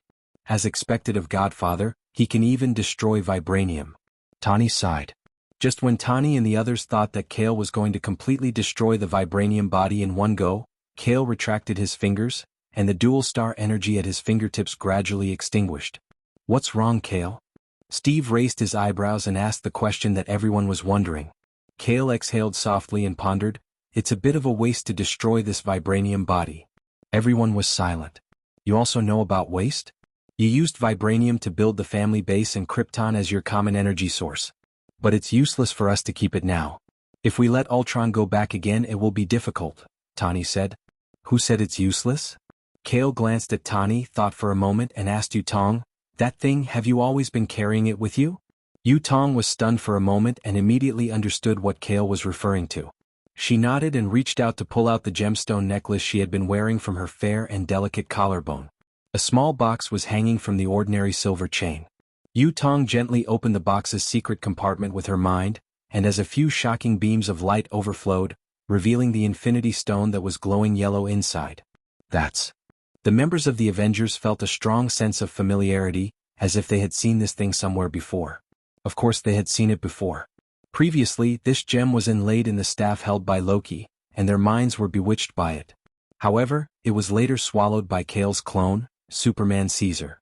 During this period, this gem was also borrowed by a hero from the future, and it was passed around several times before finally falling into the hands of Kale. Kale gave it to Yutong to carry with her. Over the years, because of the soul gem, Yutong's mental ability had improved a lot, and there were faint signs of breaking through the blue rare level. Thor's eyes widened as he recognized the one and only strategic resource that appeared in front of him in the entire universe. Mind gem. Kale took the soul gem from Yutong and held it firmly with 2 fingers. Without thinking too much, he directly pressed it against the fingerprint on the forehead of the vibranium body. The moment the soul gem was embedded on the forehead of the vibranium body, the soul gem and the vibranium body merged perfectly. Strands of yellow light spread all over Jinjin's body like a spider web with the gem as the center. The vibranium body seemed to have a sprout of life. A leisurely and noble aura spread out. However, the relevant factors to create a new higher life form were not enough. This aura quickly calmed down. The vibrating golden body was just a piece of art. A priceless artwork that was unique in the universe. Godfather, you want to create a new mechanical life. Tawny's pupils contracted slightly and he couldn't help but say, this is very dangerous. Ultron is an example. I don't know if the new life form created is good or bad. Indeed, we have to consider this carefully. Steve agreed with this point of view. For a veteran like him, the creations of the new era were too dangerous. Stability was the most important thing at the moment. Yutong didn't say anything. Whatever boss wanted to do, she would stand on his side unconditionally. Don't panic. The expression on Kale's young face didn't change. He looked at the vibranium body that was embedded with the soul gem and said calmly, let's not talk about whether what I create is Ultron or not. Even if I create a second Ultron life form. With me here, if it fails, I will kill it immediately. Tawny and Steve didn't refute, and the others nodded secretly. Indeed, with Kale present, even if he accidentally created a demon, he could immediately send it to hell. Absolute strength was the greatest guarantee. Vibranium body, soul gem, there are still 2 factors missing. Kale muttered to himself in his heart. The first 2 were the foundation of a real body, and the second was the foundation of an illusory soul. With these 2 foundations, if he wanted to create a complete high-level life form, he still needed, Thor, lend me your hammer. Kale reached out to Thor. Thor's hammer, no one can use it except me. Although Thor said this, he still subconsciously raised his left hand and handed over Thor's hammer. Then, before he finished speaking, Kale naturally took Thor's hammer. With his eyes wide open like a cowbell, Thor looked at Kale in disbelief. This slap in the face was so fast that he couldn't defend himself. You guys move aside. Kale asked the others to take a step back. Then he took a deep breath and raised Thor's hammer high. Electric current appeared and accumulated on Thor's hammer. Under the surprised gaze of everyone present, Kale swung the hammer down and countless electric currents poured into the vibranium body. 5 seconds later, Kale threw Thor's hammer back and Thor behind him caught it steadily. At this time, looking at the workbench again, one could see electric arcs flowing on the surface of the vibranium body. It seemed to be filled with enough energy, but it still hadn't revived into a new life form. There was one last thing left, which was the most important core. The creation of the illusion was the energy of the vibranium body, Soul Gem, Thor's hammer, and Jarvis's basic mental data. But now Jarvis's mental data had all changed into Ultron. At this moment, there was no artificial intelligence mental data in this body. Kale looked at the mechanical watch on his left hand and whispered, "Vice." The mechanical watch fell off Kale's wrist and landed on the workbench. With a series of changes, it quickly turned into a small robot. "I'm willing to try, Master." The master and servant didn't need to communicate. With Kale doing this, Vice had already analyzed his intentions. It still lacks an artificial intelligence soul as the core. That happens to be what I have. Vice covered his left chest and looked at the vibranium body next to him. You have to think carefully. After entering that body, you may no longer be you. You may even become an existence like Ultron. When that time comes. Kale paused when he said this. Vice said casually, "When that time comes, please kill me, Master." As he spoke, he used the vibranium body as a stepping stone and stood on his chest. "Goodbye, Vice." Kale waved his left hand and pulled out the eternal fire from the card space. His right hand was covered with the energy of the 2 stars, and he quickly picked out a wisp of eternal fire from the fire plate. The wisp of eternal fire landed on Vice's small mechanical body and immediately burned fiercely, covering Vice's mechanical body. The small mechanical body turned into nothingness under the burning. From within, surrounded by the eternal fire, a wisp of surging vitality floated out. That was Vice's soul fire, which was also the fire of life. Kale withdrew the eternal fire and pressed his hand down. The wisp of flame quickly merged into the vibranium body. It was done. As soon as this thought appeared in his mind, Kale's eyes were covered by white light. On the workbench, a strong aura of life, pressure, and familiar bonds rose. Then, boom. The workbench exploded into pieces, and a tall figure suddenly stood up. Chapter 594. South Africa in the Underground Research Lab. That is. The Avengers and the others had solemn expressions on their faces as they tensed their bodies and minds. They were on full alert as they looked at the area where the workbench was originally located. They saw the rubble and dust spreading outwards as the figure of a tall man appeared from within. There was a yellow soul gem on its forehead. It was naked and had no hair on its body surface. Its strong and sturdy red body reflected the plain luster of vibranium. The unknown life form with the appearance of a man was suspended about half a meter in the air with its feet off the ground. There were faint lightning and flames intertwining on its body like a miracle, but they quickly disappeared completely. This unknown life form was born from various cosmic factors, such as the soul gem, vibranium, the Protoss thunder divine power, the intelligent mechanical heart fire, and so on. Its back was facing the heroes in the room as it stood in front of a mirror in the research lab and observed itself in the mirror alone. "I didn't expect it to be created by God, Father," Tani whispered solemnly as he squinted at the unknown life form in front of him. This was the true meaning of a man-made god. No one knew what kind of existence it was and what kind of thoughts it had for humans in them. Steve and Thor clenched their shields and Thor's hammer respectively. The others present, except for Kale, were ready to fight at any time. "Relax." Kale patted Yutong's shoulder next to him and asked the others not to make a move first. He took the initiative to walk towards the unknown life form. Sensing that someone was approaching, the unknown life form that was still looking at itself in front of the mirror suddenly turned around. When it saw that it was Kale, the unknown life form's expression changed slightly. A set of tights similar to the one Kale wore during World War II appeared on its body, except that it had a golden blue background and a golden cape similar to that of Thor. The unknown life form landed on its feet and looked at Kale. Like a gentleman, it greeted him politely. "Mr. Kale." A hint of disappointment flashed in Kale's eyes. He realized that it was not the Vice in front of him, but a new life form with new thoughts. But for some reason, deep in their hearts and souls, there was a sense of connection that they couldn't get rid of. "Who are you?" Kale asked. "Me." The unknown life form raised its head and thought for a moment. Then it said firmly, I'm not Ultron. I'm not Vice. I'm an illusion. As expected, it was just an illusion. You're very similar to Vice. Kale was still unwilling to give up. Illusion thought about it and explained softly, my consciousness and thoughts are mainly formed by the Vice and part of the consciousness provided by the soul gem. Therefore, although they are similar, they are fundamentally different. Then whose side are you on? Ultron or us? Tani looked at Phantom and asked directly. I don't know yet. I'm only standing on the edge of life and… Vision paused for a moment and looked at Kyle. I'm only on your side and life's side. As soon as these words came out, everyone present was stunned. Why? Because you were created by me. You're afraid that I'll destroy you, so you're saying these things to please me? Kale kept looking at Hallucination, trying to guess its intentions. Just now he lost Vice, so his mood wasn't good at all. It's not like that. Hallucination shook its head. It was also confused. It muttered to itself, even I don't know what's going on. Maybe it's the obsession left behind by Vice, or some other unknown reason.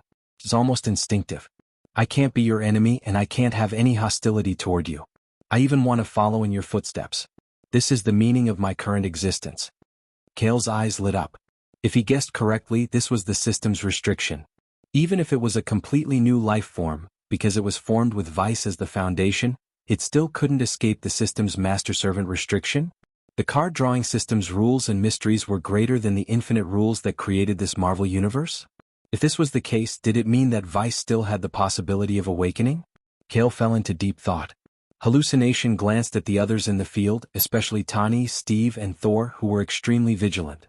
The three elders of the Restoration Alliance said in a deep voice, I know that you can't believe me now, but time will prove everything. Now, your top priority should be to find Ultron as soon as possible. It wants to destroy all life on Earth. If you delay any longer, it will be irreversible. He's right. Steve nodded. At the moment, Ultron was still the biggest threat. As for whether Hallucination was good or bad, time would tell. Tani raised his eyebrows and said, the question is, do you know where Ultron went? The moment it saw us, it decisively self-destructed. It's so cautious. It must be hiding in the dark now, planning everything. That's easy. Kale temporarily put aside the distracting thoughts in his mind and said calmly, as long as Ultron is still on Earth, even if it can hide from us, it can't hide from the Watchtower's scan. Take the Eagle now, return to the Watchtower, find Ultron's location through the Lord God system, and rush there first. Yutong and I are going somewhere. We'll meet you later. He looked at Hallucination and pondered. Hallucination. You follow Tani and the others to stop Ultron's actions first. You have no problem with that, right? No, on the contrary, I agree with this proposal very much. Hallucination nodded and said, in addition, as long as I encounter Ultron, I can restrict its intelligent consciousness so that it can't escape to other mechanical bodies. It's not too late. Let's split up. As soon as Kale finished speaking, Tani, who had already put on the Iron Man armor, immediately flew out of the hole in the ceiling to the surface where the fighter was docked. Falcon Hand pulled Captain America Steve. He spread his steel wings and followed closely behind. Hawkeye shot a steel cable arrow upwards and pulled Black Widow Natasha along with him. They each used their inhuman abilities to reach the surface. Want me to give you a lift? Thor looked at Hallucination and raised the Thor hammer in his hand, thinking that if Hallucination couldn't fly, he could help pull him. Thank you. Hallucination nodded politely, reached for Thor's Thor hammer, and then swung the hammer toward the hole in the ceiling. Thor was still in a daze. He looked at Hallucination, who had taken away his hammer, and then looked down at his empty hand. For a moment he was so depressed that he didn't know what to say. Kale was one thing, but even the new Hallucination. When did Thor's hammer become so easy to get hold of? The God King's qualification on the streets? The more Thor thought about it, the angrier Thor became. He squatted down slightly, then jumped, and with the amazing jumping ability of the Protoss, he jumped through the hole in the ceiling and directly out of the underground research room. After everyone left, only Kale and Yutong were left in the underground research room. Boss, where are we going next? Yutong tilted her head and looked at Kale. She knew that he wanted to find the twins, but they were nowhere to be found. There's no need to go anywhere. Kale smiled faintly and said to an unlocked room in the basement, how long are you two going to hide?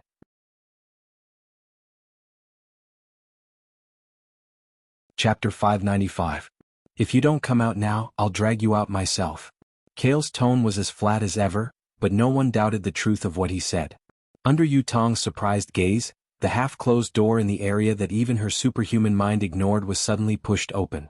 A red-haired woman in a calf-length trench coat and a silver-haired young man in a parkour jacket walked out one after another.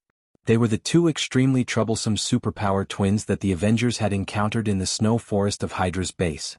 Sister, Scarlet Witch, Wanda Maximoff. Brother, Quicksilver, Pierre Maximoff. Kale looked at Wanda, who walked up to him and couldn't help but be stunned. He was almost a century old, and his experience spanned from Earth to outer space, and from outer space to the divine realm above the 9 realms. He had seen all kinds of exotic beauties and elven women.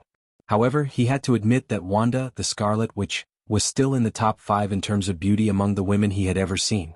Wanda's facial features seemed to have been carefully sculpted by God. Her skin was white with a hint of red, and her dark blonde hair lazily draped over her shoulders. She was wearing tight leather pants and a sexy top.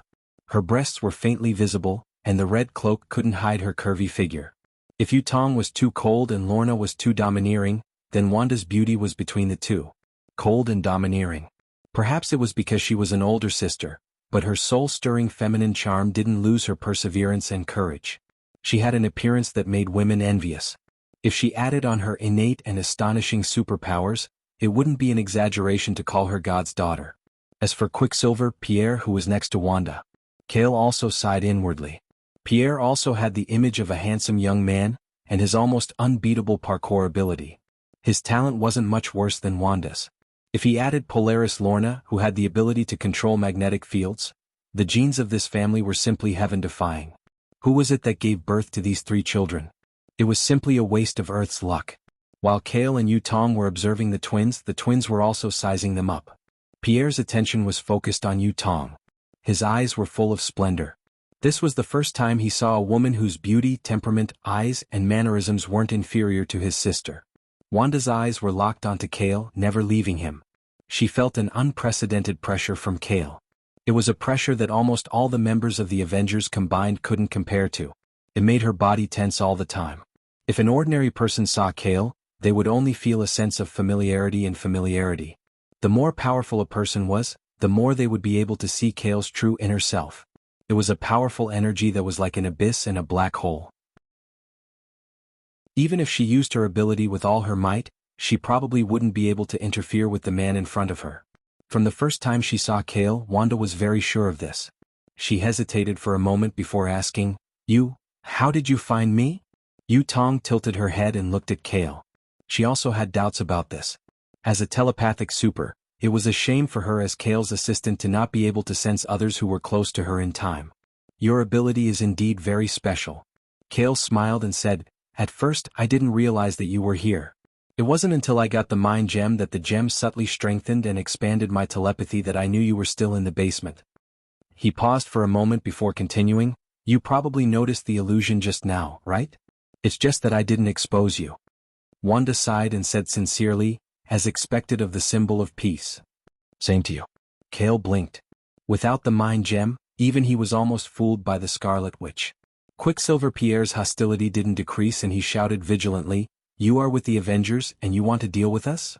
Wanda's heart was in her throat.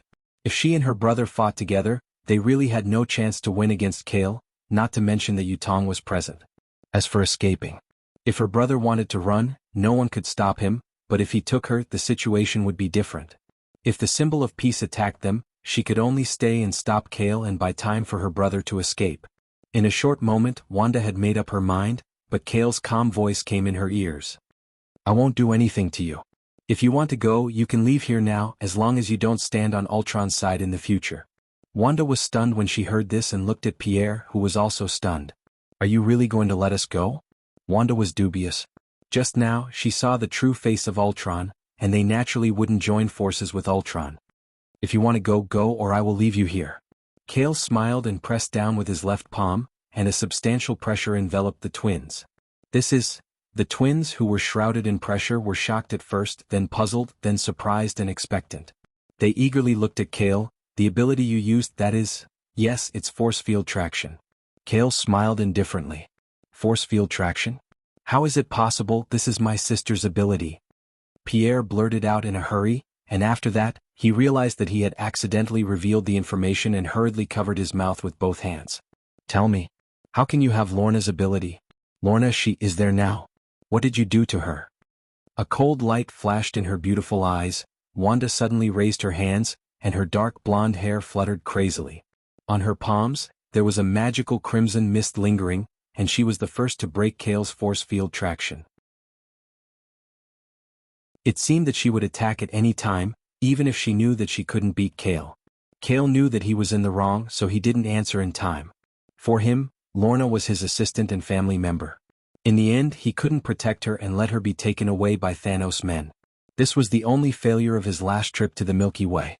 Don't be impulsive. Seeing that Wanda was a threat to Kale, Yutong took a step forward. Her beautiful eyes flashed with holy silver light, and a powerful mind swept out like a tide, covering the entire space inside the underground laboratory. Before the two sides started fighting, one red and one silver, two forces of nothingness, confronted and collided in the air. Stop. Kale patted Yutong's shoulder, indicating for her to deactivate her ability. He looked at the emotional Wanda and said, Lorna is my. But the word stopped at the tip of his tongue. Lorna. Was she really just a member of Family Cal to him? This question arose in Kale's heart. He remembered the days when Lorna was by his side. Sometimes she was cold and domineering, sometimes she was like a little sister, and sometimes she was like a little girl who couldn't grow up. According to Tani. On that planet in the Milky Way, after even Tani was defeated by General Thanos, Lorna was the last person on the field to persevere. Just for him, she had stayed there to defend. Was such a girl who dared to love and hate really just a member of Family Cal to him? Kale's thousands of thoughts finally converged into a simple sentence. Lorna is an important person to me.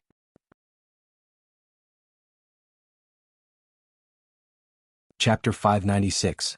Lorna is an important person to me. Kale's words echoed in the basement. Not only were the twins stunned, but even Yutong was overjoyed. The corners of her lips curled up, and joy appeared on her beautiful face. Yutong recalled the advice and reminder she had given Lorna a long time ago. You're already more than half a century late. It's easier said than done if you want to have a place in Boss's heart. At that time, Lorna hadn't thought much of it. As domineering as she was, she continued to pursue and fight for it in her own way. Even though she knew that there might be a bottomless abyss ahead, she still did her best to charge forward. I really lose to you, Lorna. Even I probably don't have your courage. Yutong placed her hand on her left chest and muttered inwardly. What do you mean by that? Wanda stared straight at Kale. This time Kale didn't avoid it. Unwilling to be outdone, he returned the gaze and met Wanda's. With a determined look in his eyes, he asked, Can't you tell what I mean? How old are you? I'm 20. Wanda instinctively opened her mouth, but she suddenly paused. Hearing Kale's words, she turned her slightly red face away and spat. I know a lot. I naturally understand what you mean. As expected, although she looked mature and steady, half of it was an act. She was a role model in front of her younger brother. In reality, she was just a young girl in her early 20s. Kale thought to himself. He was really old to be forced to speak the truth by a girl like this. After Wanda removed her ability, Yutong also retracted her consciousness and retreated to Kale's side. Sis, she's only about 18 years old now, right? Pierre, who had been silent all this time, finally exploded. He looked at Kale as if he was looking at a beast. You, who fought in World War II, should be in your 90s now, right? Is this a grandfather-grandchild relationship? Let me correct you first, Kale said calmly with a shrug. First of all, Lorna was only 16 when she joined the family. Secondly, I am indeed almost 100 years old, but do I look like a person who is 100 years old? Pierre choked. Indeed, Kale looked even younger than him. This kind of reverse time growth phenomenon could not be described with common sense. Continue to evolve and become stronger. In the future, you will know that age and time are only restrictions for those who cannot escape the shackles of their genes. Kale smiled faintly. Now, how long was his lifespan? Deified genes, the Space Stone's 2-star powers, and the card draw system's life-enhancing cards. His lifespan was probably in the thousands. If Kale wanted to do it, he could maintain his strength, which was the peak of his youth, for more than 5,000 years. You rascal. Pierre gritted his teeth and clenched his fists. Finally, he said in exasperation, No matter what, you still have to call me brother-in-law. Brother, what brother-in-law? Wanda slapped the back of Pierre's head and interrupted him. She said to Kale, Apart from my sister, you already have other women, right? How do you define your status to the outside world? Speaking of this, Wanda inadvertently looked at Yutong. As a woman's intuition, of course, she did not believe that Yu Tong was simply Kale's assistant. I didn't expect that your focus would be on this. Kale froze. Wanda put her hands on her hips and said in a matter-of-fact tone, "Don't all women value this kind of thing?" Kale seemed to have been enlightened. He glanced sideways at Yu Tong. Yu Tong lowered her head and did not speak. This was indeed difficult. Kale fell silent. Among his confidants, Lucy was the only one who could give him a status. Lucy was his first woman. She had accompanied him through World War II to the establishment of the family cow. In any case, her status and importance were at the top. And the women he had an affair with included Yu Tong, Lorna, and Sakuraji. Of course, Kale did not care about the secular views of Earth, but if the women around him needed a status, I understand. Kale nodded. Sure enough, it's good that you understand. Wanda breathed a sigh of relief. She knew in her heart that with Lorna's personality, even she could not persuade her, so she could only let Kale resolve it. Fortunately, as a symbol of peace, at least the secular rules were clear. Just as Wanda was thinking this, Kale said, "When the matter with Ultron is over, I will create a new country on Earth." The twins were dumbfounded. Kyle explained, "America, as well as many other places in the world, has a monogamous system. Then I might as well create a new country. I'll set the rules of the country. That way I can give Lorna the status she needs." For a moment, Wanda didn't know what to say. Based on what Kale said, in theory this plan seemed to work. Wasn't it a little too hasty to create a new country just based on his personal preferences and interests? "Yu Tong, can you do that?" Kale asked Yu Tong. Yu Tong smiled and quickly replied, "Of course it's no problem." No, rather than saying it's no problem, it's better to say that it's really simple. In order to create a new country on Earth, there were only a few necessary conditions. That was territory, army, people, financial resources, and the recognition of other countries. This was nothing at all for the family cow. "Since we're going to create a country, we might as well create a superpower." Yu Tong said, "We can use Dragon Turtle Island as the center to fill the sea or build a floating city. If the territory of the country is built, we can issue a call for the Cartes all over the world to join the country with their dependent families and organizations." Kyle snapped his fingers lightly and confirmed, "Yes, I can." "Then it's settled. When the matter with Ultron is settled, you and Lucy will implement the details of the country." Okay. Yu Tong nodded.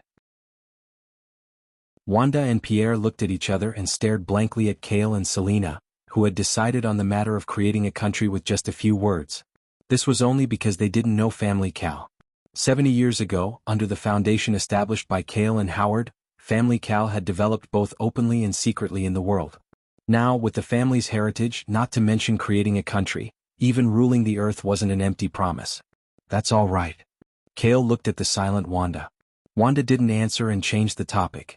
"What about Lorna? Where is she now?" Yu Tong's beautiful eyes dimmed when she heard that. "It's a long story." Kale sighed and said, "I'll explain it to you slowly in the future, but now I can't stay here any longer. You'd better leave with us. When the matter with Ultron is settled, I'll tell you everything about Lorna." Wanda and Pierre looked at each other and nodded. "Okay, we'll go with you."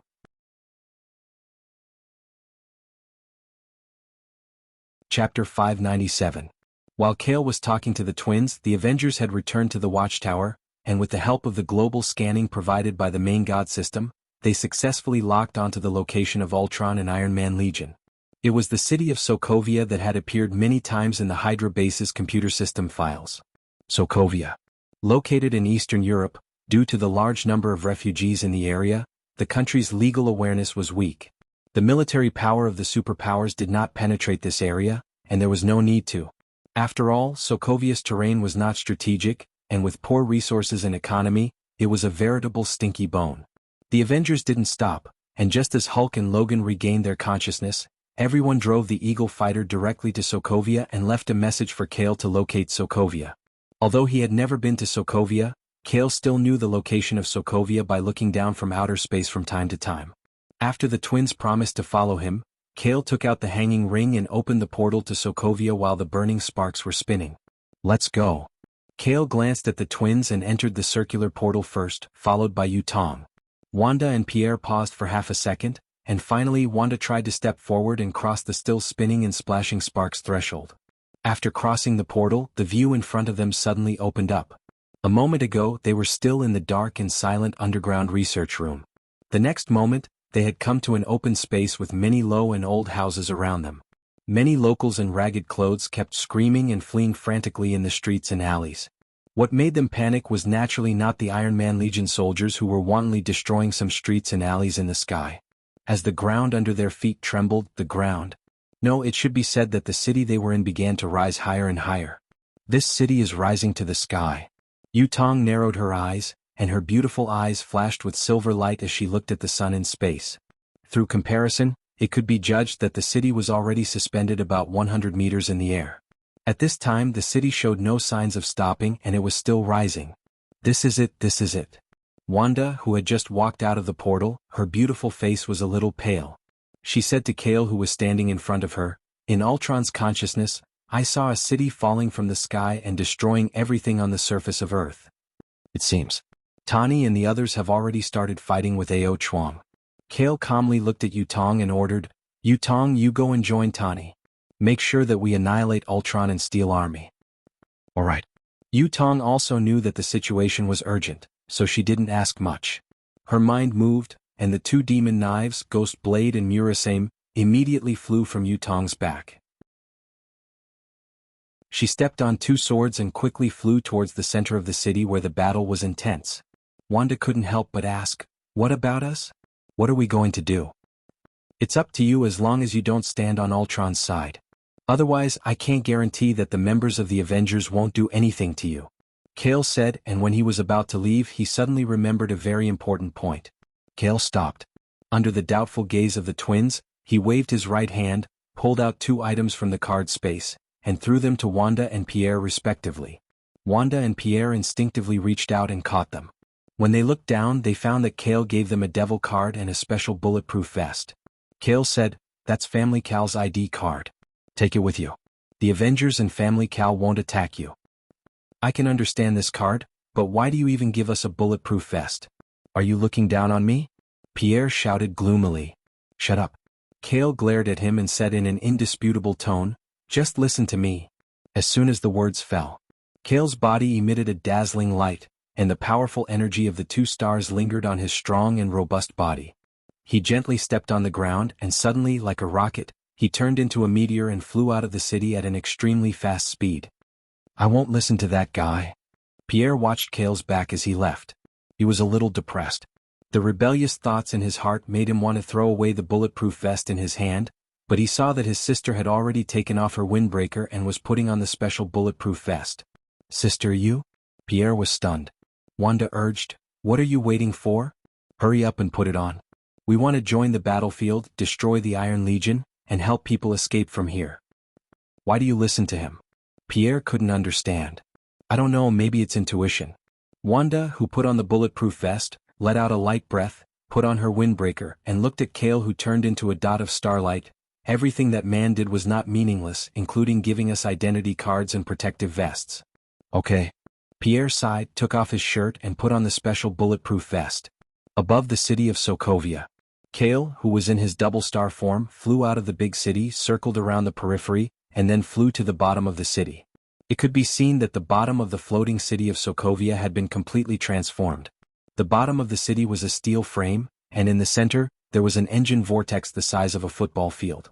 There were also 5 or 6 small engines the size of basketballs, which were used as the driving force to spew out blue flames, sending the trillion-ton city into the blue sky like an aircraft carrier rocket. With Ultron and the Iron Legion commanded by it, it was impossible to build such a large-scale technological project from scratch in a short period of time. Then there was only one possibility left. Under the city of Sokovia, there was a good military fortress foundation, and the level of technology and energy supply of the military fortress was not low. The base of the remnants of Hydra? Kale shook his head, and he really didn't know how to evaluate Hydra. To say that it was strong even during World War II, he led an ordinary army and defeated the insufferably arrogant Hydra base. To say that it was weak after so many years, the Hydra was made of iron. Rather than a Hydra, it was more appropriate to describe it as a cockroach. If the city is forcibly stopped, I'm afraid that the engine won't be able to withstand the pressure and will directly collapse and explode. But at this rate of ascent, in less than half an hour, the city will still fall. In such a short time, even if Tani can annihilate Ultron and the Iron Legion, they can't save the many civilians left in the city. Kale's brain was thinking quickly. Although there was no intelligent analysis provided by Vice, at his current level of evolution, the calculation of his brain was comparable to that of artificial intelligence. Do I need enough reinforcements? Kale thought of this, suspended 100 meters in the air, took out his mobile phone and called two places. One was the headquarters of SHELD. The other was the unnatural firm.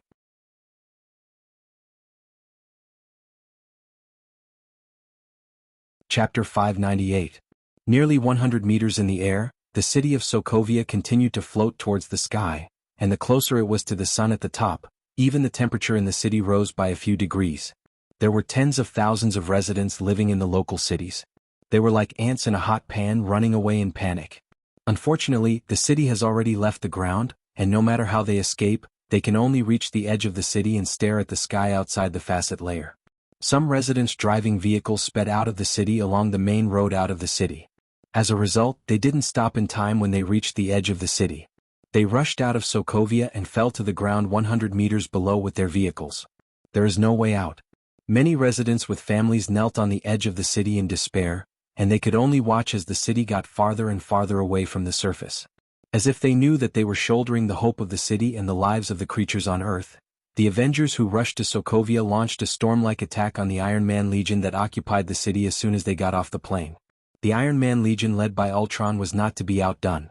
During this period, Ultron used the advanced instruments taken from Stark Industries and the resources of the Hydra base to create hundreds of thousands of Iron Man soldiers under continuous mass production day and night. Although the Iron Man soldiers are not top-notch in terms of combat power, they are still lethal high-end mechanical combat power for ordinary people. And they don't know what fear is, and they only obey the instructions of the system. Coupled with the powerful and infinite Krypton firepower, they are well-deserved ultramodern weapons of war. The reason why Tani had the plan and idea of mass production of Iron Man soldiers was originally in the idea of building an Iron Man Legion to protect the Earth and completely arm mankind. These soldiers of the Steel Legion existed for the alien invasion. Naturally, they had extraordinary combat abilities. The Avengers and the Iron Man Legion soldiers that were disproportionate in number officially started the war in the center of Sokovia City. The deafening gunfire was like thunder, resounding over the streets, raging flames burned the buildings, and black ashes like snow flew everywhere under the cold wind at high altitude. The Iron Man Legion soldiers poured out of the underground base and condensed into a black and silver tide of steel, like a group of rats running and crawling forward, which made the scalp of the people who saw this scene tingle. Captain America Steve had been through many battlefields, so naturally he was not timid at all. He raised the vibrating gold round shield in his right hand, shouted loudly, and took the lead to charge towards the Steel Legion. Banner, who had regained his senses and rejoined the team, pounded his chest hard. His muscles stretched out his black t-shirt as he transformed into Hulk.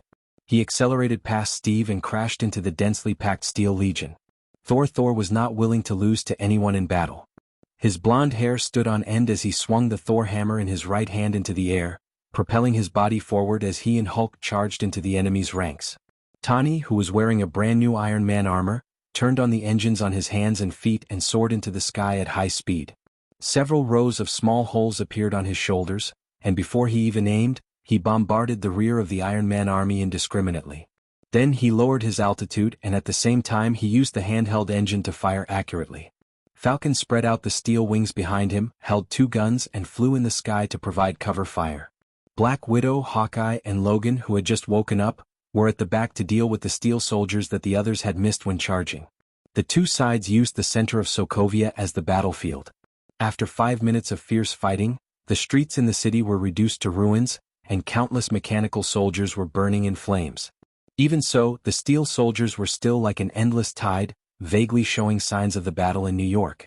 However, this time, the Avengers were up against the products of Earth created by their own people. Are you done yet?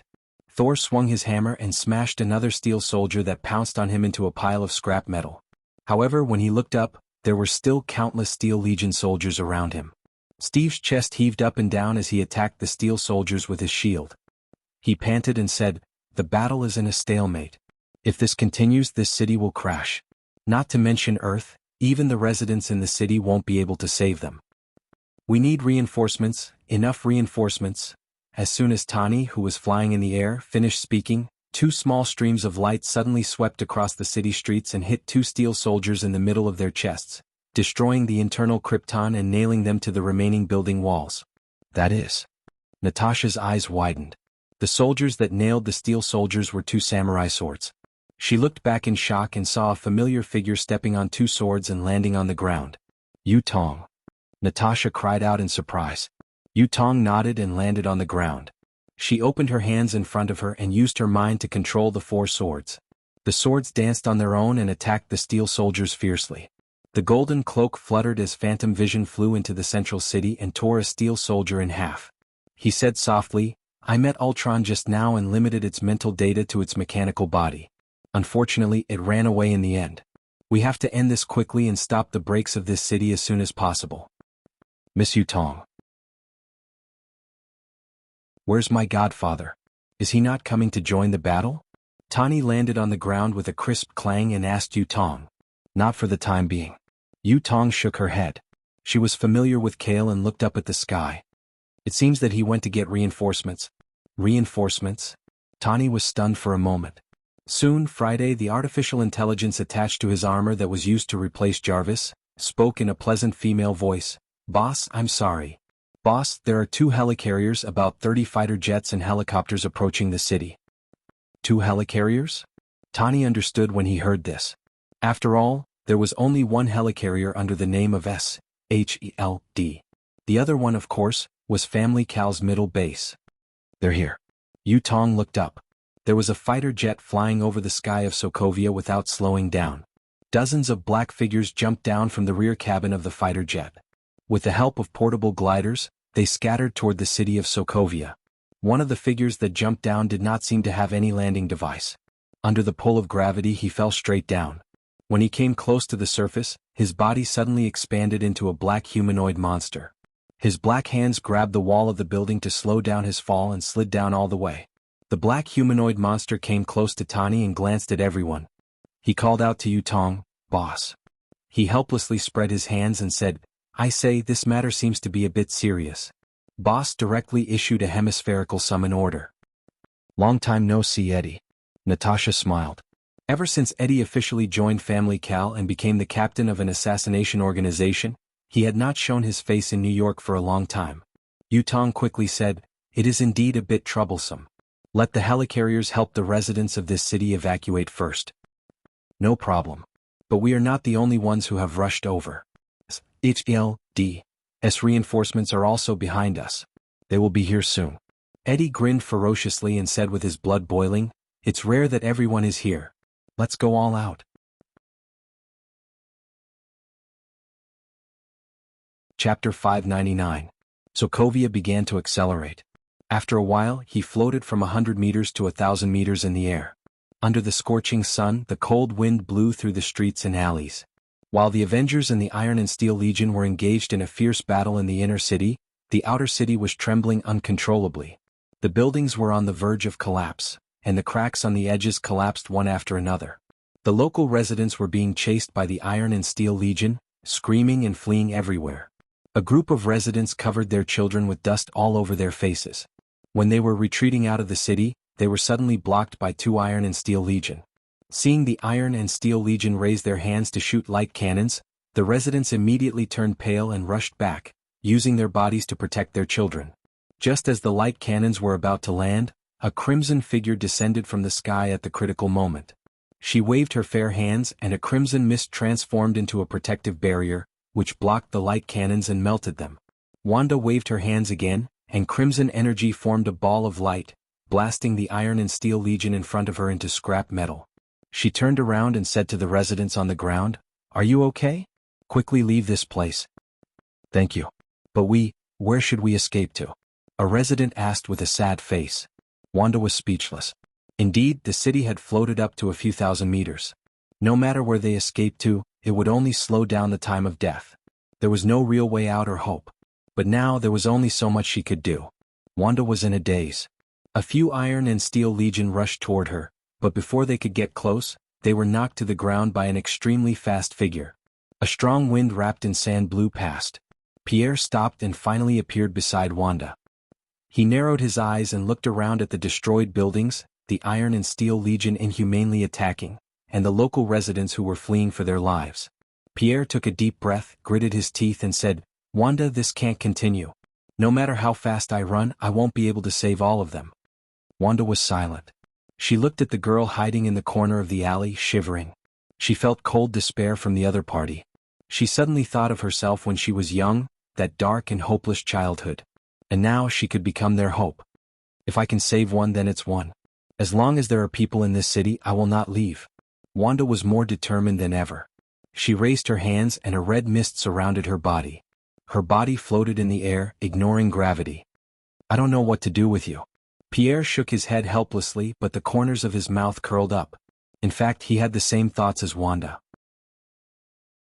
The twins, who had never known the meaning of life, finally understood the true meaning of their existence. Just as the twins were about to move, a loud and clear cry of a horse suddenly came from the sky not far away, accompanied by the strange sound of galloping horse hooves. "What's that?" Pierre was stunned. He and Wanda looked in the direction of the sound. They saw an unknown green flame monster in the sky at the edge of Sokovia. It was holding a broken axe and riding a tall horse with flames on its feet. It entered the outer city of Sokovia and landed on the road opposite the twins. The red flame horse whinnied and swooped down quickly. Its front hooves trampled two iron soldiers to the ground. The black flames on the hooves melted the iron soldiers' bodies.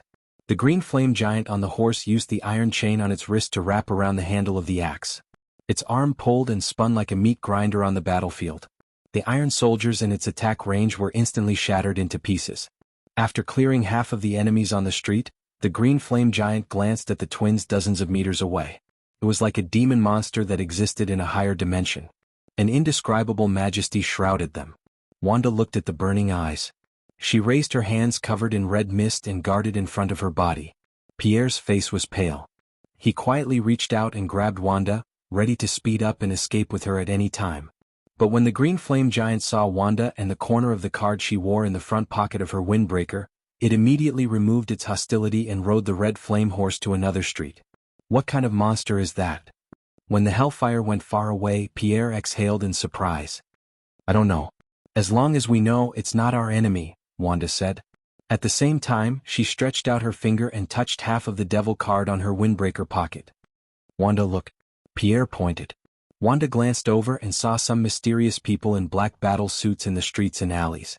They wore masks that covered their faces, carried cold weapons such as swords, spears, axes, or high-precision sniper energy cannons on their backs. The mysterious people in black were all agile. They used the buildings as stepping stones and jumped around on the 10-meter-high roofs.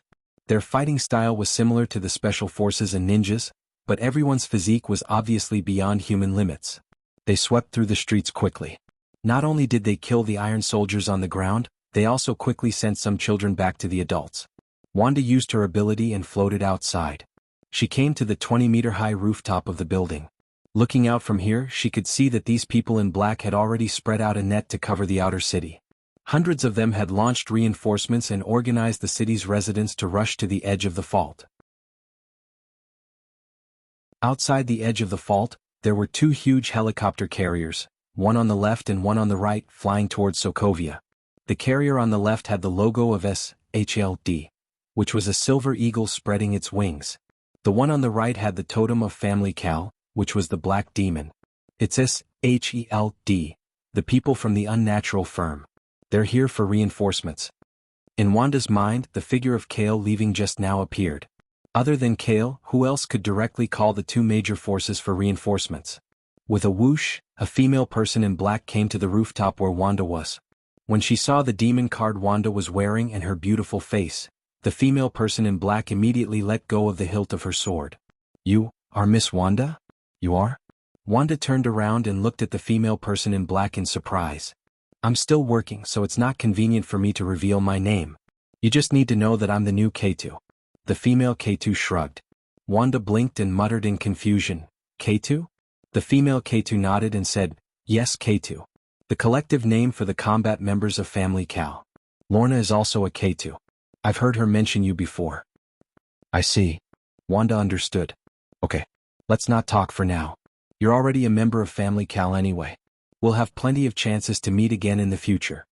The female K2 waved her hand and was about to jump off the building. However, just as she jumped onto the railing, she was stopped by Wanda. She looked back curiously and saw Wanda pointing at her nose and clarifying, "I'm not a member of Family Cal." "How is that possible?" The female K2 screamed and pointed at the card on Wanda's left chest. "Look at the demon card you're holding. What's the picture on it?" "Picture?" Wanda took out the card from her windbreaker pocket. Only then did she see that her demon card was a king demon ace. Chapter 600. That's the devil trump card that only Family Master Kale has the right to grant. As long as you have that card, even if you're a member of Family Cal, you can spend hundreds of millions of USD in any upper-class market or arms black market in the world. You can unconditionally receive all kinds of resources and help from Family Cal, large and small subordinate organizations and families. When you return to the family base, you can also exchange it for Krypton, Vibranium, and even priceless resources such as Lifespan. In other words, with that card, you can truly reach the sky in a single bound. The female card apprentices were extremely envious. Many of the world's bigwigs wanted to get their hands on the Carl family's devil card. Unfortunately, even the lowest level of the devil card was extremely difficult to obtain. After the female card apprentice finished speaking, she waved goodbye and directly jumped down from the building, leaving behind a stunned Wanda. "That man?" Wanda frowned slightly, her white and delicate fingers slightly rubbed the devil card in her hand. Outside the fault on the edge of Sokovia City, Family Cal's helicarrier was controlled by artificial intelligence, Lord System. It was parked behind SHELD's helicarrier, mainly providing support such as supplies and transportation. At this time, the helicarrier main control hall. Director Nick, who was wearing a left-eye mask and had dark skin, stood in front of the windshield in a dignified and calm manner as he stared at Sokovia City that was still floating in front of him. "Kale's people are one step ahead of us. As human elites, our SHLD agents can't always drag them down." Director Nick waved his hand and said in a deep voice, "Immediately send out the lifeboat and evacuate the residents in the city." "Yes, Director. Everything is being deployed." Behind Director Nick, Agent Hill, who had a ponytail, lowered her head and operated the virtual tablet in her hand. She paused and quickly warned, "Not good, a large number of aircraft are flying towards us." "Just in time. Isn't the war machine also coming? Let him." Director Nick turned his head. Before he finished speaking to Hill, outside the windshield, the group of steel soldiers flying towards the helicarrier were intercepted and destroyed by a dazzling stream of light. In just a few seconds, more than a dozen steel soldiers exploded into flames, and fragments fell down like rain. This scene was like a magnificent fireworks display. Agent Hill looked at the fireworks in the sky and then at the virtual tablet. It doesn't seem to be necessary. All the enemy aircraft are all dead." Director Nick looked through the windshield and saw the dazzling stream of light stopped in the sky. It was Kale's. His body was surrounded by dazzling streams of light. His silver hair was burning, like the stars in the morning, sacred and dazzling. "That guy's stealing the limelight, Kale." Director Nick shrugged and stared at Kyle with his single eye. He could vaguely see the shadow of someone he knew from him. Suddenly, Nick shook his head and urged, "Quick, start the lifeboat and get out of here. We KKK to evacuate all the people in 10 minutes. In the sky, Kale, who was in his double-star form, floated quietly in the void. He looked down at Sokovia City, where the battle was still ongoing. Family Cal and SHLD's forces came as reinforcements and nodded silently. This way they would be able to make it in time and evacuate the residents before the city fell. However, this was not the best result he wanted. Kale thought for a moment and immediately turned into a stream of light, flying toward the central city of Sokovia. Soon he landed in the area where the Avengers were fighting. Kale. Godfather. Family Master. Boss. Steve, Tawny, Logan, and Yu Tong all cheered when they saw Kale land. Through their performance, it was obvious who was the leader of the team. "I'm busy. You guys continue." Kale nodded and came to Illusion's side. He said concisely, "Follow me." Illusion did not hesitate. He threw Thor's hammer back to Thor and flew out of the outer city with Kale. The members of the Avengers looked at each other, but the Iron Soldiers came again, so they could only continue fighting. Kale took Illusion and flew out of Sokovia City. They came to the bottom of the city and stopped in front of the huge engine. "You want me to stop it?" Illusion understood Kale's thoughts the moment he saw the huge engine. "Yes." Kale nodded. "Even if the people in this city evacuate, the empty shell of the city will still fall. Even if it's destroyed, it will also affect the residents below. Illusion closed his eyes. The soul gem on his forehead flickered for a moment. Soon he opened his eyes again. I can't do it. The engine that propels Sokovia City upward is a counter-braking device made of titanium alloy. When it floats to a certain height, it will automatically brake in the opposite direction and cause the city to fall rapidly, thus destroying the creatures on Earth. This is already set in the engine's hardware. Even if I hack into the internal system, I can't forcefully change the command. Before Illusion could finish, Kale shook his head and interrupted him firmly. No, you can do it. Why? Illusion was stunned by Kale's words. Whether it was the rational consciousness of the intelligent system or the emotional mind of the soul gem, there was only one answer. This city was hopeless. For the sake of the creatures on Earth, it could only be destroyed. Although it would affect the residents below, this was already the best result. Kale looked at Illusion and said calmly, if you really evolved from Vice, then you can definitely do what it can do. Otherwise you'll be letting down its belief in everything. Illusion trembled. This time it was not just the soul gem. From the depths of his heart, a flame ignited quietly. A warm feeling spread throughout his body like an electric current. What? He wanted to fulfill the expectations of the man in front of him. Even if he had to give it his all, he wanted to try. If he couldn't do it, his heart would even ache. Suddenly, Illusion seemed to have understood something. He didn't speak anymore and flew toward the engine at the bottom of the city. That's right. Kale looked at Illusion's back. In theory, this city was indeed hopeless.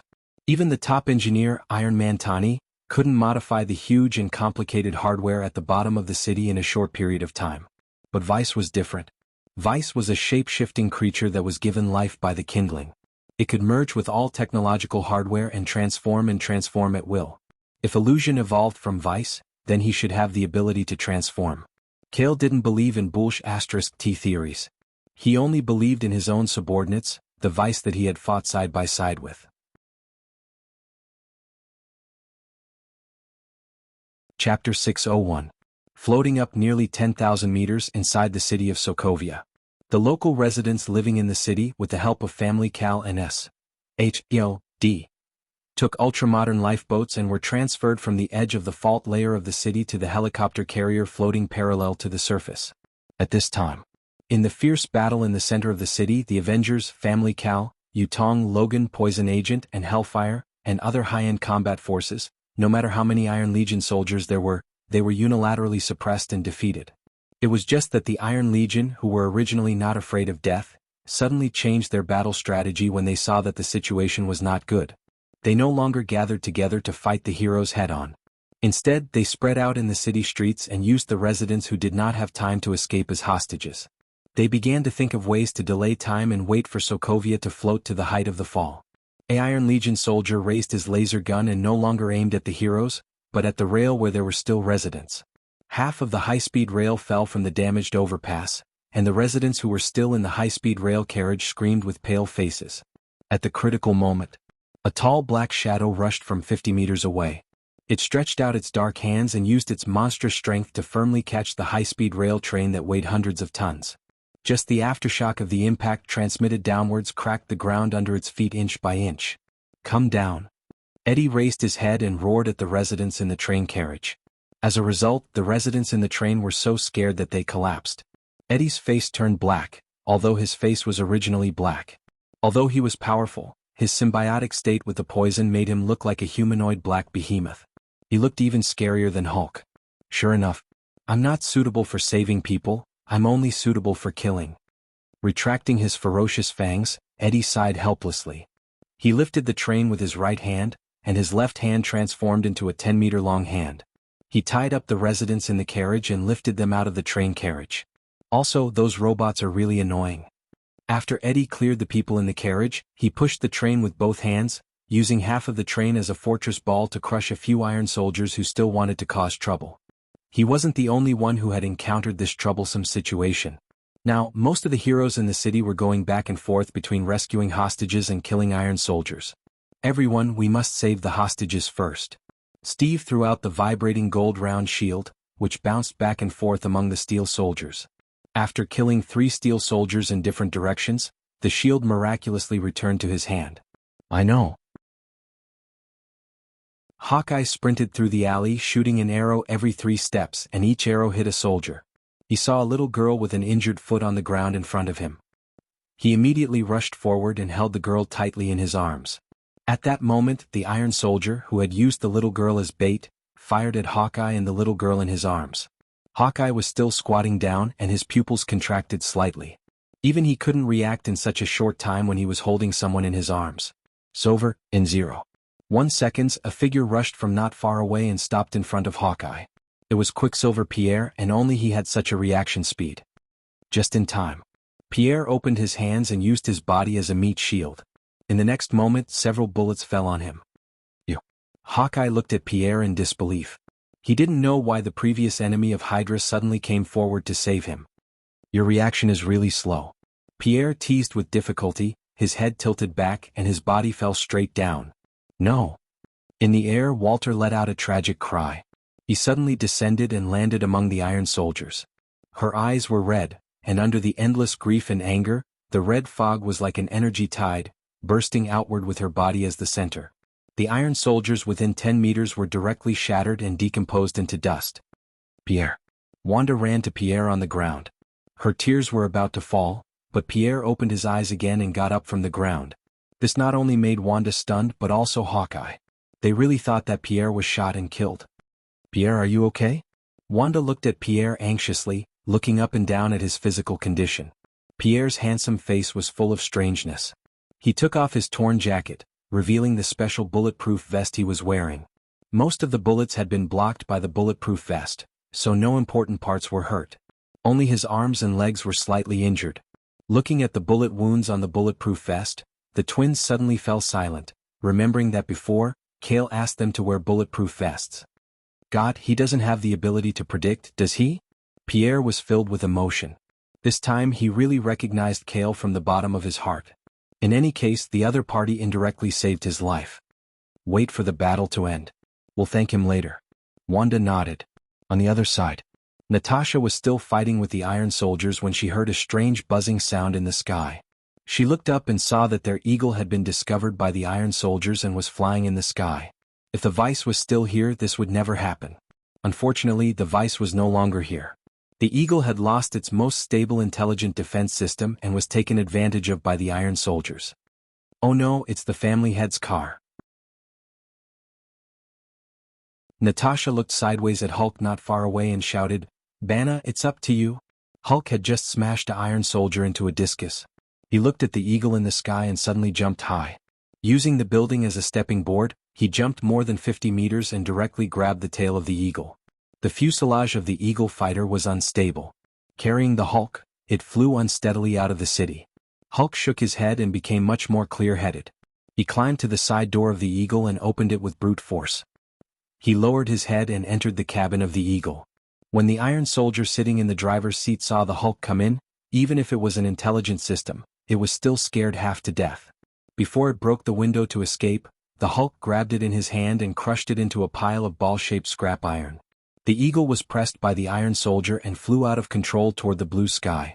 A virtual screen popped up in front of the pilot's seat and Natasha's voice came out. Banner, have you taken care of the invading Iron Soldiers? Now please drive the Eagle back. Hulk looked at Natasha's face on the virtual screen, looked at the blue sky outside the windshield and looked down at his big green hands. In the end, he chose to turn off the communication screen completely. The out-of-control Eagle continued to accelerate and left the city where the battle was still going on. It broke through the atmosphere and came to outer space, heading toward the unknown territory of civilization. Hulk's expression was blank. He had no intention of driving the Eagle back. Instead, he sat down on the deck of the cabin and looked at the endless starry sky alone. So be it, goodbye Earth. Chapter 602. Under the joint efforts of the Avengers, SHELD, and Family Cal, the residents of Sokovia were finally completely evacuated and transferred to 2 helicarriers by lifeboats. It's time to put an end to this. Under Captain America Steve's firm words, the high combat power members of the Avengers once again marched toward the center of the city. Captain America Steve with a shield, Iron Man Tony in his Iron Man armor, Thor with his hammer, and the huge dark poison agent.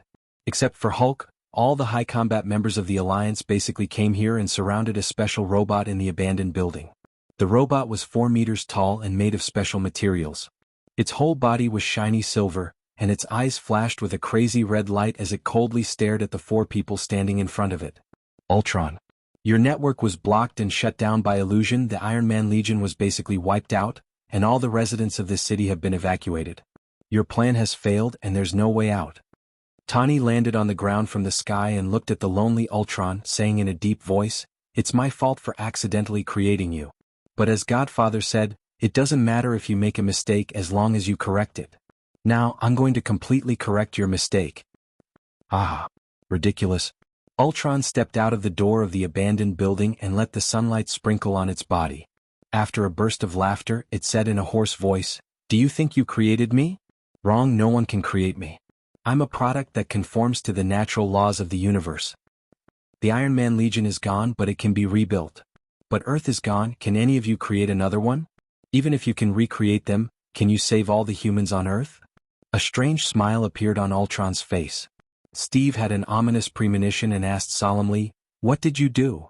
Ultron no longer hid it and said casually, "Nothing." He had only set the parameters for the city to float upwards. If the city floated upwards for another minute, it would crash into the ground. It will be like a huge comet, annihilating all of you humans just like the overlords of the dinosaurs of the past. Don't worry, you won't feel much.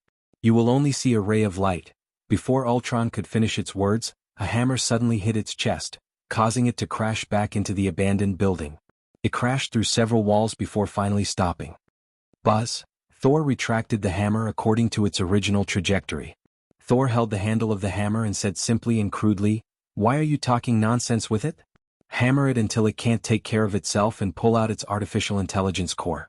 Let's see if it will tell us the solution." That's right. Tani agreed with this plan. Indeed, there was no need to reason with an artificial intelligence. "Let's go." Steve nodded. On the other side, the poison agent Eddie had already rushed up. It violently lifted the walls of the ruins and wrestled with Ao Chuang in close combat. For a moment, gravel and dust flew everywhere. Tani didn't hold back. He flew into the sky and used the light cannon in his hand to bombard Ultron's body in mid-air, making it unable to fight back. Thor and Steve, one holding Thor's hammer and the other holding the vibrating gold round shield, rushed forward side by side and attacked Ultron together. In less than half a minute, under the siege of the 4 heroes, Ultron's tall and burly steel body was full of holes. Its body had been stripped of a layer of protective shell, exposing the internal mechanical parts and parts. Thor's hammer smashed a hole in its steel head, and Eddie directly tore off its entire left arm. "Damn it!" Ultron roared angrily and suddenly inserted its left hand into its chest, forcibly took out the spare Krypton energy core in its body and then crushed it with its steel claws. "Watch out! Back off!" Tani saw this scene and quickly slammed on the brakes, bouncing back and giving a warning loudly. Hearing the warning, Steve subconsciously put the vibrating gold round shield in front of his body.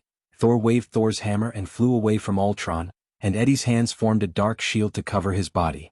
The next moment, the Krypton energy core in Ultron's hand exploded and turned into a blue energy ball, expanding rapidly in the air and bursting outward inch by inch, annihilating and destroying everything inside, including the surrounding buildings and the ground. The 4 heroes were shrouded in the powerful explosion, wrapped in the energy-hot wind, and fell to the ground 20 meters away. When the Krypton explosion ended, the scene returned to normal.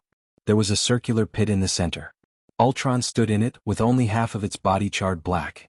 It struggled to open the remaining intact brakes and took off toward the sky. "I will definitely come back. But before that, you have to solve this big trouble first." Ultron glanced at Tani and others on the ground. After flying to a height of 50 meters, it adjusted its direction and prepared to escape the Earth first. At this time, a colorful streamer appeared from the sky. In the blink of an eye, the streamer came close to Ultron and directly knocked it back to the ground from mid-air. The electric current sizzled on the damaged part. Ultron coughed violently and looked up to see the streamer descending in front of it. A left foot stretched out from it and stepped on its head to the ground, making it unable to move at all. A symbol of peace. Ultron's steel jaw opened and closed with difficulty, and then as its body twitched, it laughed crazily. "So what if it's a symbol of peace? The fall of this city is irreversible, even you can't save everyone." "Godfather, it's right. Tani got up and flew to Kale's side. Kale, there is only one way. Thor got up from the ground, patted the dust off his body and said as he walked, I will work with you to destroy this city at a height of 10,000 meters. Although it is cruel to the humans below, this is the only way to save the Earth from disaster. I know, wait a little longer. Stepping on Ultron's head, Kale's face was calm and inexplicable. What else can we do? It's too late. Tani and Thor were anxious. Don't worry. Kale whispered. Tani and Thor were a little dumbfounded. How could they not be anxious? It would be too late if the city fell. The Earth would be destroyed directly. Sure enough, even a symbol of peace can't make this choice. If you want to save the Earth, you have to sacrifice thousands of human residents below the surface. Ultron sneered and reminded, there are only 10 seconds left before the city falls. You're disturbing me. Kale didn't take it seriously and stepped on Ultron's head with his left foot. While Tani and Thor were on tenterhooks, 10 seconds passed quietly. Hey! Thor's eyes widened.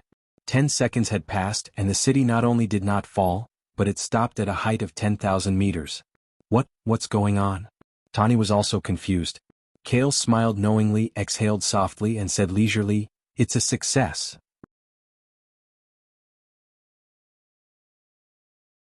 Chapter 603. Time ticked by and it was already past the set time for the city to fall, but Sokovia City showed no signs of falling. Instead, it floated steadily at a height of 10,000 meters. How is this possible? Ultron, who was under Kale's foot, whispered in disbelief. According to the configuration of the brake engine, even if the brake system was modified in time, it would not be able to stop the city from falling. Unless, Ultron, you guessed right. Kale followed its thoughts and said, Illusion evolved from Vice, and it inherited Vice transformation ability. As long as Illusion can merge itself with the brake system of the city, it can reassemble and modify the engine brakes in a short time. So that's how it is. Haha, as expected of you.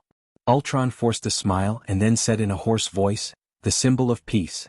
Although I failed this time, my concept and judgment were not wrong. One day someone will complete all of this for me. When that time comes. Before it could finish its words, its steel skull shattered into pieces with a crisp cracking sound, turning into a pile of scrap metal. A few wisps of black smoke curled up from it. You talk too much. Kale shook his head.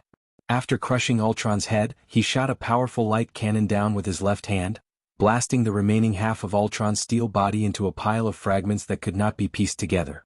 Sokovia City did not fall, and the mastermind behind the scenes, Ultron, was completely dead. This was probably the best result of this battle. It's finally over. Tani breathed a sigh of relief, took off his steel mask, revealing a weary face and sat down on a stone. Steve smiled, put the vibrating gold round shield back on his back, and patted Tani's shoulder to comfort him. This was the Battle of Sokovia. The person under the most pressure was Tani. After all, Ultron and the Steel Legion were the products of his creation. This grand and tragic battle was to correct his major mistake. I don't care so much. Thor wiped the sweat on his forehead with his hand and said casually, Kale, I want to stay on Earth and drink some good wine before leaving. Let's not talk about other things, but I'm sure there will be plenty of good wine. Kale smiled calmly. The dazzling light on his body dimmed, and he deactivated the double star form. However, we have to wait until Sokovia's funeral is settled. I'm not in a hurry.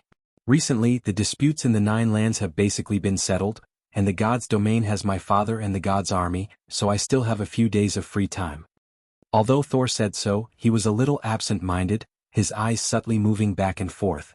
Kale looked at him strangely and said, You want to find Jane, right? How is that possible? We broke up a long time ago. We broke up peacefully. No, I dumped her. Thor turned his face away. This was his last stubbornness and Kale couldn't say anything more. Indeed, feelings could not be forced. Kale looked at Steve and pondered. Steve, inform the people of SHLD. And ask them to send people to search for possible survivors in Sokovia City and clean up the battlefield. They should be the most familiar with this kind of funeral work. I think so too. Steve immediately nodded and walked out of the battlefield ruins. As for the three of you. Kale looked at Thor, Tani and Eddie. Tani waved his hand and said first, Godfather, I have to go home.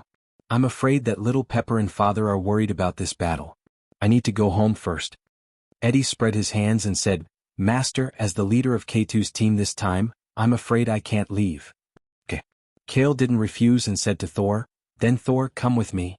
We'll go back to the watchtower first. No problem. Thor responded readily. Even he, who lived in the divine realm, was amazed by the existence of the watchtower. He wanted to go over and take a good look. So, Kale took Thor, found Yutong and Logan as well as the twins Wanda and Pierre, and returned to the watchtower through the aircraft carrier first. Captain America, Steve, Hawkeye, Falcon, Natasha, and the others returned to SHLD. Director Nick stayed on the aircraft carrier to arrange for the rescued local residents and clean up the scene of the battle in Sokovia. Eddie evacuated with the K2 team that was temporarily summoned. At this point, the Battle of Sokovia was announced to be over. However, the impact and aftermath of this huge battle on the world was far beyond the imagination of the three participating forces. That night, in the center of the open main hall of the watchtower, in front of the floor-to-ceiling window facing the infinite starry sky, Thor was half lying on the soft sofa, holding a bottle of cold beer and blowing it into his mouth. Kale changed into a set of simple casual clothes and sat on the sofa, hugging the petite and fragrant Sakuragi.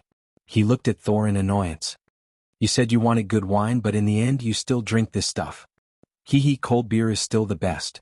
Thor laughed and let out a long sigh of relief. That's easy. Kale snapped his fingers. Lord God, give him a box of cold beer. Understood. As soon as the Lord God responded, a three-dimensional robot immediately pushed a small fridge and placed it next to the sofa where Thor was sitting. Thor opened the fridge without hesitation and took out a new bottle of cold beer. He didn't forget to bicker. How can just beer be enough? I want fried chicken and roasted drumsticks. It's rare for you to come to Earth. You can eat whatever you want. Kale smiled. This time, without his instructions, the Lord God directly arranged for the robots to transport the delicious meat prepared in the kitchen of Dragon Turtle Island to the main hall of the watchtower. Boss. Yutong, who had taken off her armor and changed into her black stockings and work uniform, looked like a sexy stunner and the most capable secretary. She held a document, and her beautiful face was slightly solemn as she entered the main hall. Kale raised his head and looked at her. What's wrong? Has the aftermath in Sokovia been settled? Yes, but the price is not optimistic. Yutong came to Kale and reported tirelessly. This time, due to Ultron's betrayal and the Battle of Sokovia, the number of human deaths, both direct and indirect, is as high as 1,000, according to the current statistics of SHLD, and tens of thousands of people were injured. The property losses caused, including the entire city of Sokovia, are estimated to be $50 billion. When Yutong said this, Thor's eating speed slowed down. Kale narrowed his eyes. The price paid in this Battle of Sokovia was indeed extremely heavy, comparable to the previous Battle of New York. The problem was, in the previous Battle of New York the enemy was aliens, and this time the Battle of Sokovia was a serious mistake made by their own people. I hope this time, it won't become a psychological burden for Tani. After all, the starting point of his mistake was to protect Earth. Kale thought for a moment and said with certainty, Family Cal will pay the $50 billion to compensate the families of the residents who were killed or injured in this battle. Boss. Yutong wanted to say something but hesitated. Although Family Cal was indeed rich, $50 billion was not a small amount. It was enough to build a second watchtower. Kale understood what she was thinking and smiled. Don't worry. Just treat it as if we bought Sokovia. Understood. Yutong nodded and continued, this time I'll try again. This time 26 SHL. The agents were injured, and K2 suffered 0 casualties. However, your ride the Eagle is gone. According to Natasha, Dr. Bana finally sat in the Eagle that went out of control. I used the watchtower to scan the whole world, and the Eagle is no longer on Earth. It is lost in an unknown outer space area.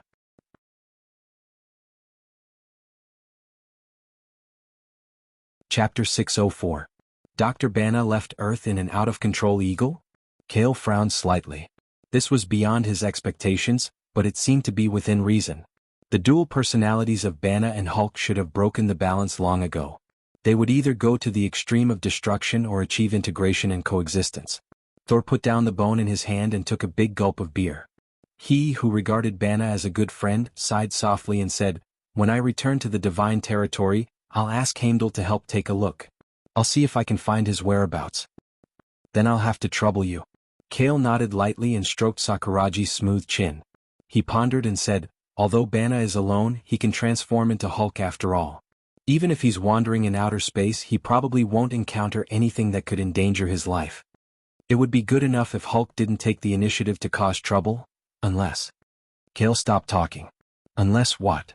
Thor looked at him curiously. Unless the Eagle fighter jet that lost control accidentally flew there. But the universe is so big there shouldn't be such a coincidence. Kale muttered to himself and shook his head with a smile. The place he was referring to was naturally planet Sokka, which he accidentally intruded into many years ago. At that time, Kale was terminally ill and could only use the Origin Stone to leave Earth after the end of World War II to search for a slim chance of survival in the vast universe. Speaking of which, the Eagle was Supreme Sokka's former vehicle. If the out-of-control Eagle accidentally carried Banna back there, who knew what would happen? After Yutong finished reporting on Sokovia's matters, the door opened. Two figures walked into the main hall from the corridor one after the other. Kyle looked up and his eyes lit up slightly. It was the twin brother and sister that he had brought back. But now the two siblings had changed out of their dirty clothes. After bathing and dressing up, they were served by robot servants to change into new clothes prepared by the Lord God. Wanda wore a long crimson dress that reached her calves, showing off her tall and sexy figure. Her slightly curly hair fell lazily on her shoulders. The design of the back of the dress was almost empty, revealing her delicate and charming back. After wearing high heels, she could instantly kill any cover girl. Pierre, on the other hand, was wearing a high-end formal tuxedo. His tall and muscular body was like a hanger to begin with, making the tuxedo suit look just right. After shaving his beard and trimming his silver hair, his original roguish image was now like that of a noble's son. However, Quicksilver Pierre was clearly not used to this kind of attire. As he walked into the hall, he twisted his body uncomfortably and kicked his shiny leather shoes on the clean floor, barely managing to keep up with Walter, who was still calm and composed. Kale looked at the two of them and wondered, "It's not a banquet. Why are you dressed like this?"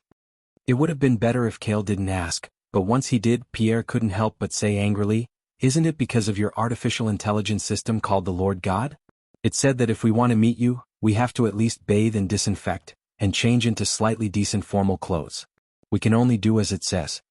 Thor couldn't help but laugh. He didn't have such requirements. It was obvious that the Lord God treated him differently. He didn't say anything and continued to eat the fried chicken and drink the cold beer. "Is that so?" Kale showed an expression of realization. He looked at Wanda and smiled. "Anyway, that dress suits you very well. Girls should dress like that. Don't fight and kill all day." Wanda snorted proudly. She pulled her brother Pierre and took the initiative to sit on the sofa opposite Kale. She put the thing in her hand on the table. "I'll return this to you first." Kale glanced at it. It was the demon trump card that he had given them earlier. Seeing this, Pierre put his hand into his suit pocket, but hesitation appeared in his eyes. Through card and the Lord God system, he had a rough idea of the use and value of the demon trump card. If there was no direct definition of under one person and above everyone else, as long as one had a demon trump card, they would be able to experience this feeling immediately. Countless people on Earth dreamed of having a demon trump card. "Pierre." Wanda gave him a look. Pierre gritted his teeth and took out the demon cards and put them on the table. Wanda heaved a sigh of relief. She didn't want to owe anyone anything. "Don't be hasty. It's mine. Nobody can take it away. You don't have to return it to me if it's not mine." Kale smiled and looked at the twins. He pondered and said, "After you hear about Lorna, you can decide whether to accept the two cards." "Boss, I'll go first. After all, I was the one who met Lorna first and I was the one who recommended her to the unnatural firm." Yutong sat down next to Kale and looked at Wanda. She began to talk about how she met Lorna and became friends with her. 10 minutes later. "That's it. In the end, Lorna was kidnapped by Thanos' men in the Milky Way star sector. But I can promise you, one day I'll bring Lorna back no matter the cost." Kale's tone was firm and certain. When he became serious, a powerful pressure emanated from his body and enveloped the main hall of the watchtower. Everyone inside subconsciously tensed up and felt suffocated. "Sorry, I lost my composure." Kale smiled and the pressure receded like the tide. He and Thanos hadn't really met yet, but they had already clashed several times in the dark. Both sides had their gains and losses. Kale had snatched food from the tiger's mouth and obtained the mind gem and the strength gem. Thanos, on the other hand, had kidnapped Gamora and Lorna, who knew the whereabouts of the soul gem. Both sides were tied for the time being. Wanda and Pierre looked at each other and nodded. Okay, we believe you. However, the two of us have to take action to rescue Lorna as well. No problem. Now let's talk about the two of you. Kale looked at Wanda and Pierre and said calmly, your identities are a bit special. I don't need to say it. You know it yourselves that you can't walk under the sun. So, while you're officially competing with Thanos, why don't you join the family Cal first? With the identity of K2 as protection, no force on Earth will dare to attack you. You won't have to worry about money and accommodation anymore. You can also use Family Cal's resources to strengthen and arm yourselves. What do you think? Wanda. Pierre's interest was written all over his face. He couldn't hide his excitement as he looked at Wanda next to him. Wanda was silent. She looked down at the demon ace and finally nodded. Okay. But I have a condition. Go ahead. Kale nodded. Wanda tried. Pierre and I will not take orders from Family Cal. Of course. Kale didn't refuse and promised, no one in Family Cal can order you. You can move freely and join the Avengers. Family Cal won't interfere too much. However, Kale narrowed his eyes and looked at Wanda. When you see me in the future, you have to call me Master. This is a rule that family members must abide by. Okay. The superpower twins and Kale reached a consensus.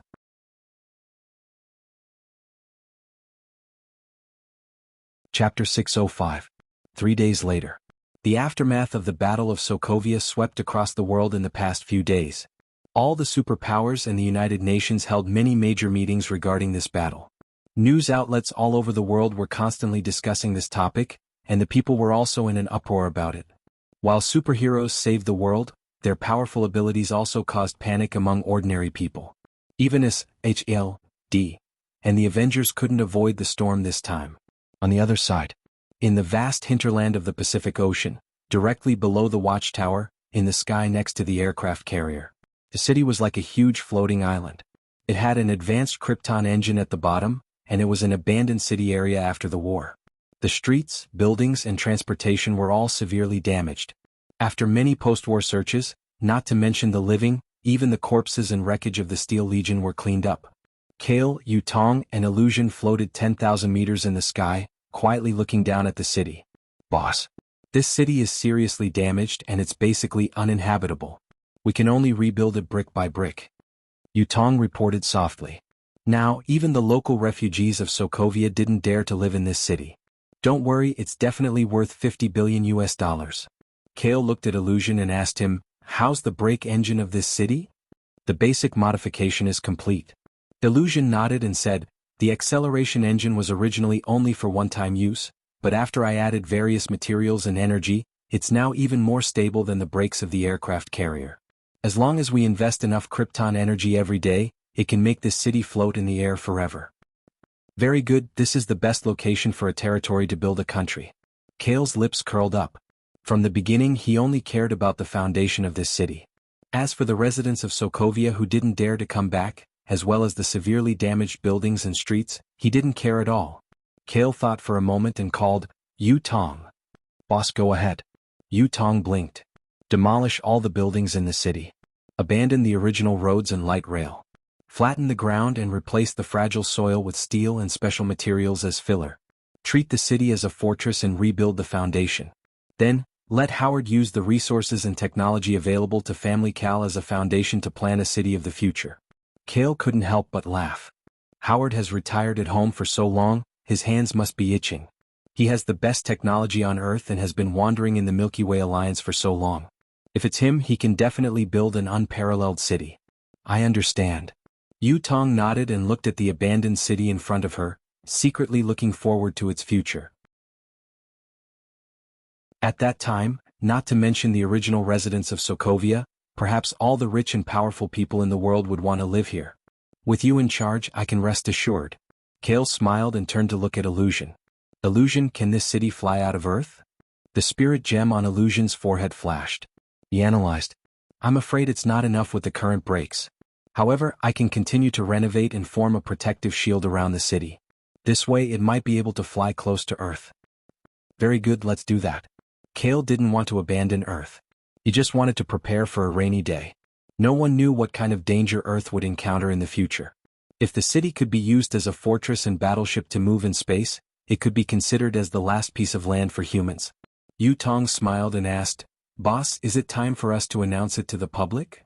"It doesn't matter. Go and arrange it." Kale shrugged. It was just establishing a country, no big deal. Family Cal's current strength could easily destroy a country. Ruling the world wouldn't be difficult. However, this wasn't the old era. It was already good enough that they could protect their own country. Yu Tong asked curiously, "Then what's the name of our country?" "Let's just call it Cal Country." Kale yawned and prepared to go back and take a nap. He stretched and prepared to return to the watchtower. He paused and said, "Tell the apprentices all over the world that the time is up. It's time to go home." After saying that, Kale turned into a stream of light and flew toward outer space. "Yes." Yu Tong's eyes lit up. She quickly responded and watched Kale's back as he left.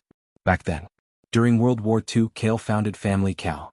With the infinite formula to extend one's youth and super-agent drugs, he created a family force that could lead Earth and fight against alien enemies in the future. Before Kale left Earth, Family Cal had set a family rule. That was to say, Rin Kata could not stay in the family for a long time. When the next batch of Kata was cultivated and reached a certain age, a small number of old Kata would stay as team leaders or coaches. Most of them would choose to go out and establish subordinate families and organizations to spread their influence around the world. Now almost a century had passed. Family Cal had trained many apprentices and forced some of them to leave. They were all looking forward to the day when family leader Kale came back and led them to create another glorious legend. However, after Kale came back, many things happened on Earth. It was only now that things had calmed down.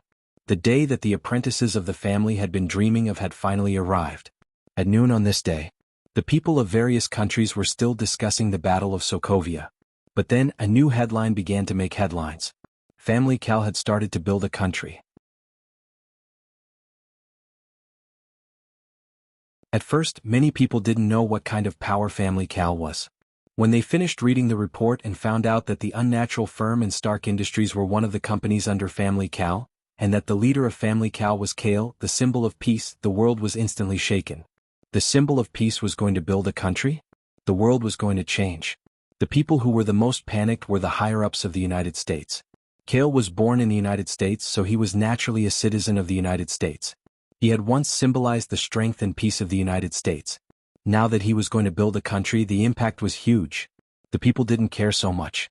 They started to discuss where Kale would build a country and whether they had the chance to become a citizen. At the same time, the same scene was playing out in every corner of the world. England, Duke Henry's mansion. The granddaughter of the Duke brought along a famous painting by Van Gogh. She wanted to give it to her grandfather as a gift.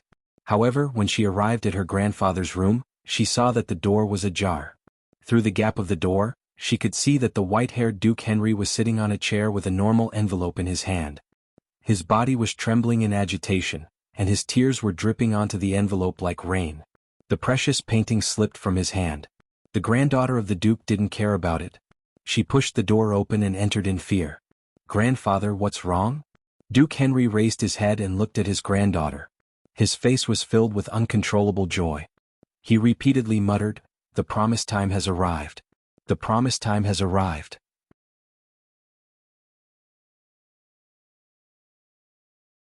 Chapter 606. Vatican City Polytheist Church. Pope Gerda, who was the highest priest for life, received an urgent letter in the middle of his speech in the main hall of the Vatican. After repeatedly confirming the contents of the letter, Gerda claimed that he had received instructions from God and publicly announced his abdication as the leader of the Pope. On the same day, Gerda took his family and left the Vatican City. No one knew where they went. Few people knew that for the former Pope Gerda, it was really an instruction from God. Russia, 100 meters under the sea prison. In the cage that held the most vicious and serious criminals, a tall and burly figure sat cross-legged in the dark corner of the cage. Several rusty iron chains were tied around his body. "Dragon, your lunch." The fully armed prison guard came to the door of the cage and carefully put a small box of food through the gap in the iron bars. After the prison guard went away, Dragon got up and dragged the iron chain to the iron bars. When he picked up a piece of bread, his face, which had been calm all this time, suddenly furrowed his brows. Dragon took out a piece of bread. Inside the bread there was an envelope. After he finished reading the letter, he suddenly stood up and pulled on the iron chain with a clanking sound. "This day has finally come. Finally, I found a reason to go out." Dragon muttered to himself. Nissan Tokyo. Are you the Yiksha who came for the interview? In an unknown secret basement, 3 officials in formal attire sat side by side on a chair. Their scrutinizing eyes were focused on the masked man sitting alone on the other side. The masked man was still wearing the black clothes of the previous organization and the Yiksha mask as usual. He crossed 2 swords in their sheaths on his back and looked bored as he sat on the chair and looked at the ceiling. One of the officials flipped through the file and said, "In the file, your real name is Yiksha. Your code name is Yiksha. You have been in 3 assassin organizations and served as a team member and team leader. The most recent organization was Ninja Kill. You are one of the few killers who survived after facing that devil." No. Yiksha shook his head and corrected, "I didn't face him. I just missed him twice, so I escaped. But as you can see, the Ninja Kill organization was wiped out, so I have to find another job." One of the officials smiled. "Luck is also a type of strength. What's more, your strength isn't bad. The 3 organizations have obviously recognized your strength, otherwise they wouldn't have made you a squad leader." Another official added, "But according to the procedure, we still have to see your strength." The third official continued, "You should know that Emperor Nissan is recruiting people this time. If it weren't for the incident last time, there would be a shortage of high combat power personnel. With your 3 job-hopping experiences, it's impossible for you to have the opportunity to come for an interview." Yes. How should I display it?" Yiksha shrugged helplessly. "Simple." The 3 officials looked at each other. Their hands, which had been under the table, suddenly rose up. Each of them was holding a pistol in their hands. They aimed at the Yikshas who were 6 meters away and pulled the trigger, shooting randomly. I knew it. Yiksha seemed to have been prepared for this. Almost at the moment the official took out his gun, he pounced forward and reached for the hilt of his saber. The tip of his foot hooked onto the chair he was originally sitting on. As his body flipped forward, the chair flew high towards the interview table. Bang! The chair slammed heavily on the interview table, and a series of bullets rained down on the ground. In the blink of an eye, before the 3 officials had the time to change the magazine, the barrels of their pistols were cut off by a snow-white blade. Then the cold blade hovered near the necks of the 3 officials. Looking at the 3 officials dripping with cold sweat, Yiksha, who was half lying on the table, narrowed his eyes dangerously. "My specialty is killing. Do you want me to continue showing you?" No. The official shrunk his neck back in embarrassment. "You can start work tomorrow. With the highest standard of an assassin, you'll be paid daily." "Very good." Yiksha sheathed his sabers and jumped off the table. One of the officials asked in confusion, "Just now? Those bullets basically blocked the way forward. How did you avoid all of them?" "What are you talking about? I didn't avoid all of them. I just dodged most of them." Yiksha grinned and turned around to show his back. His thumb pointed to his upper body. There were obviously 3 or 4 bullet holes on his upper body. Blood was still gushing out like a fountain. The 3 officials were shocked speechless. It was the first time they saw an assassin who took the initiative to attack after being hit by 3 or 4 bullets. "Can you take off your mask?" One of the officials pondered and asked. "Yes, I can. But I'm afraid it will scare you." Yiksha looked indifferent. One of the officials comforted him. "Don't worry. We have received special training and have been on the battlefield many times. We are often in the company of the dead. No matter how horrible it is, we won't be afraid. Since you want to see it so much, then go ahead." Yiksha shrugged and took off his mask, revealing his face that had lost a layer of skin and was full of potholes. The 3 officials were silent. They had to admit that they were really frightened. Yiksha's real face was more than 10 times scarier than the Yiksha mask he was wearing. "Do you want to have dinner with me again and get to know each other?" Yiksha threw a coquettish glance at the officials. The rotten flesh on his face squirmed. The Nissan officials resisted the nausea in their stomachs. "Okay, you can go now. But before you go, you'd better put on your mask first." "So boring," Yiksha argued. Just as he was about to put on his mask, a cell phone suddenly rang in his pocket. In front of the officials, Yiksha took out his mobile phone and listened to the call. He was silent for a while, then hung up the phone with a solemn face and sighed, "It seems that I can't take that job." "What do you mean?" The 3 officials were stunned. "There's no other way. The boss said that I should go back." Yiksha also felt helpless. "The boss? Didn't you have no organization?" One of the officials had a bad premonition. "Who said I don't have one? You just don't know." Yiksha was about to walk to the door, but he remembered that the boss seemed to dislike Nissan, especially the Nissan royal family and the higher-ups. He reached for the sword on his back and turned to the Nissan officials. "Sorry, three of you." The old and new Katurs from all over the world, after receiving the letter, no matter if they were kings, popes, officials, assassins or leaders of organizations, they all abandoned their current identities without hesitation and brought their families or forces to the promised place back then. The game life was too long. The family Cal finally welcomed the first big gathering.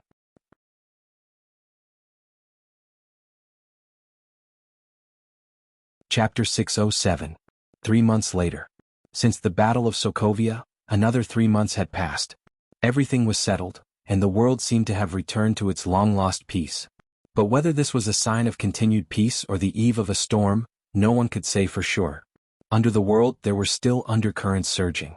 During this period of time, Kale officially announced his founding of a country and left the UA.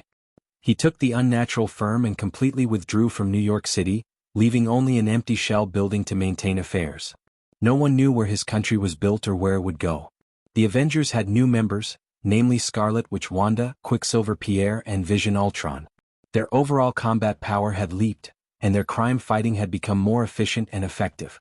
So far, the members of the Avengers had reached double digits. The permanent members were UA Captain Steve, Iron Man Tony, Black Widow Natasha, Hawkeye Clinton, Falcon Sam, including the newly added twins and Vision. Members who appeared and left from time to time included Poison Agent Eddie and Thor, as well as members who went missing such as Superman, Caesar and Hulk, as well as the symbol of peace, Kale, who was a special existence in name. But an unavoidable pressure was coming to the Avengers. Stark Industries World Expo. Tony, who seemed to have walked out of the shadow of the failure of Ultron, wore a bright and beautiful suit and stood alone on the podium. In front of thousands of famous university students below the podium, he explained the scientific product that transcended the century. The second structure was the technology researched and invented by the mysterious guest. After the mysterious guest died, the patent of this technology returned to Stark Industries. After explaining the second structure, Tony announced on the stage that he would establish a new fund and invest a lot of money to encourage society to create and invent future technologies. The announcement of this important news immediately caused an uproar in the audience, and the cheers of the audience did not stop. At the end, Tony stood under the spotlight and looked at the boiling audience below. He blurted out, "For the future, don't be afraid of failure." After he finished speaking, Tony left the podium in a slightly embarrassed manner, although he looked handsome and dashing. Yes, he inspired the world to not be afraid of failure and to face the future, but he was still timid from his last failure. Countless nights, he still blamed himself for the mistakes he made. A mistake that indirectly led to the death of more than 1,000 human beings. Tony ran away. He didn't wear his Iron Man suit and left the podium alone. He got rid of the reporters and came to the quiet backstage in the dead of night. As soon as Tony arrived at the elevator door, a woman who had been waiting for a long time, looked at him blankly. "I've been waiting for you, Mr. Stark." "You are?" Tony looked at her in surprise. "I'm no one, just a mother." The woman took out the tablet from her bag as she spoke. The screen was still on, and the cover was a sunny young man in his prime. "That's my son Danny. He's only 22 years old. 3 months ago he was doing an internship in Sokovia. Remember, you killed him." Danny's mother told him the truth indifferently and turned to leave. Tony looked at the back of Danny's mother and then at Danny on the tablet. He fell into a long silence and self-blame. In the lobby on the top floor of the restored Avengers building, Steve, Natasha, Sam, Illusion, Wanda, and Pierre in casual clothes sat on the sofa in the lobby, watching the news on the TV. In the news, the current king of Wakanda, T'Chaka, as the representative of the United Nations, publicly questioned the actions of the Avengers. "I dare say that the Battle of Sokovia was not the beginning of their reckless actions. It was just the last straw that broke the camel's back. This cruel internal battle has completely exposed the dark side of the Avengers. They claim that they want to stop criminals, but they are unscrupulous and carry out unruly actions." In front of the camera and the microphone, T'Chaka's aged face was full of seriousness. He said righteously, "Look carefully at the threat and destruction they cause to the world. They're not much worse than those criminals. Those who call themselves superheroes, their actions are above international law, sacrificing innocent people to win." Steve picked up the remote control and turned off the TV. No one in the lobby spoke. Everyone was apologetic. Steve glanced at everyone and said in a deep voice, "Everyone, I know that this is what we have to go through. If it's not now, it will be in the future. We will be questioned by the world. The others remained silent. They didn't know what to say. If we can't stand firm in our beliefs, we will definitely fall apart. Steve frowned and said in surprise, "Where's Clinton? Why haven't I seen him recently?" Natasha replied, "Hawkeye said he was tired and wanted to spend more time taking care of his wife and children. He won't be coming over for a while. As for the future, I don't know." "Yeah. Why are we doing this now?" Sam lowered his head and smiled bitterly. The Avengers were an illegal organization. They were a group of talented people who stepped forward to protect the world and were willing to fight until the end. Unfortunately, even the world wasn't on their side now. The world rejected and questioned their actions. If they continued to fight alone, they would lose the reputation and praise that they originally deserved. "If any of you want to quit and leave, I won't stop you, but I'll stay until the end. I want to continue fighting." Cale should think the same. Steve was firm. He had experienced too many battles and knew what was most important. "Captain." Natasha reminded softly, "Tonight, the Secretary of State will come over to discuss with us the Avengers." "Okay, I got it." Steve thought for a moment and said, "Call Tani back. After all, the Avengers are his blood and sweat. No matter what we face, no matter what choice we make, he should be there." "Okay, I'll contact him later." Natasha nodded and looked at the twins. "You two haven't been back to Family Cal in 3 months, right?" Wanda and Pierre looked at each other and shook their heads. "In fact, we have temporarily lost contact with Family Cal. They seem to be remodeling the base. I don't know the details." Illusion, who was pouring coffee, felt his heart skip a beat. When he saw that no one asked him, he secretly sighed in relief. If what Family Cal was planning was made public, it would definitely shock everyone. However, Family Head Cale had given a strict order to seal off all information.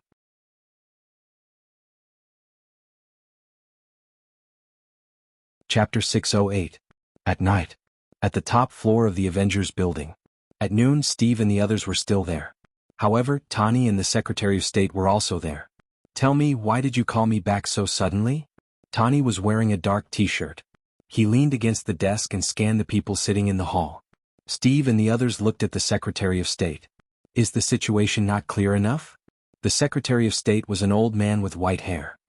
He sighed softly and said, "I know that you have saved the world many times. You have fought continuously to fight against crime. However, compared to superheroes, the people prefer to call you vigilantes."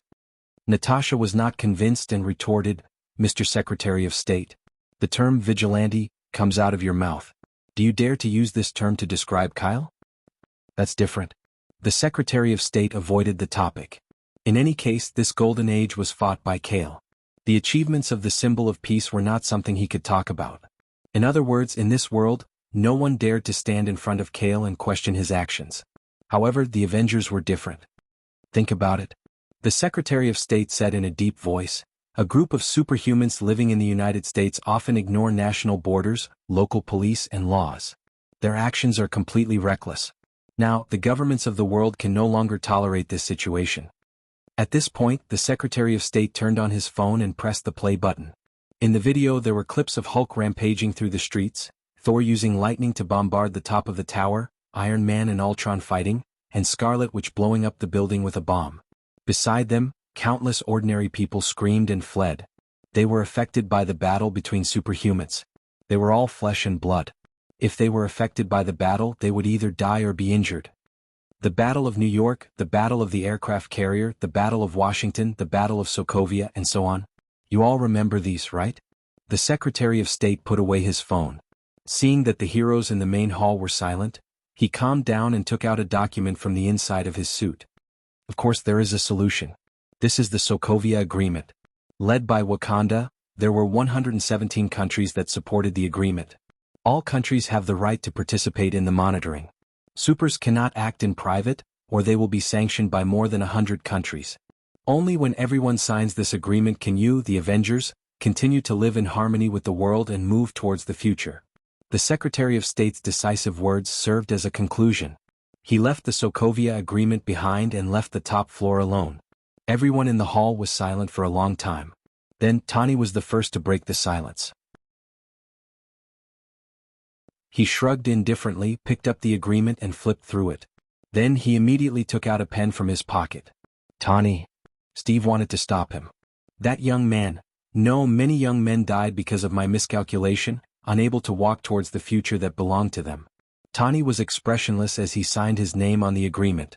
I think this is pretty good. It's more standardized and legal. This isn't the original you. Tani, you're scared. You're scared that you'll make another mistake for the future. Steve looked disappointed. He got up from the sofa and left the hall. I won't sign it. I believe Kale won't either. Tani put down the agreement, looked at the night sky outside the window and whispered to himself, because Godfather won't make a mistake, but we will. Tonight, an irreparable crack appeared in the team of the Avengers. However, the night was not over yet. New York, 6th floor of the Council building. The current king of Wakanda, Chaka, as the representative of the United Nations, had his back to the spacious floor-to-ceiling window. He faced many reporters and gave a speech on the podium. While criticizing the actions of the Avengers, he also explained the importance of the Sokovia Agreement.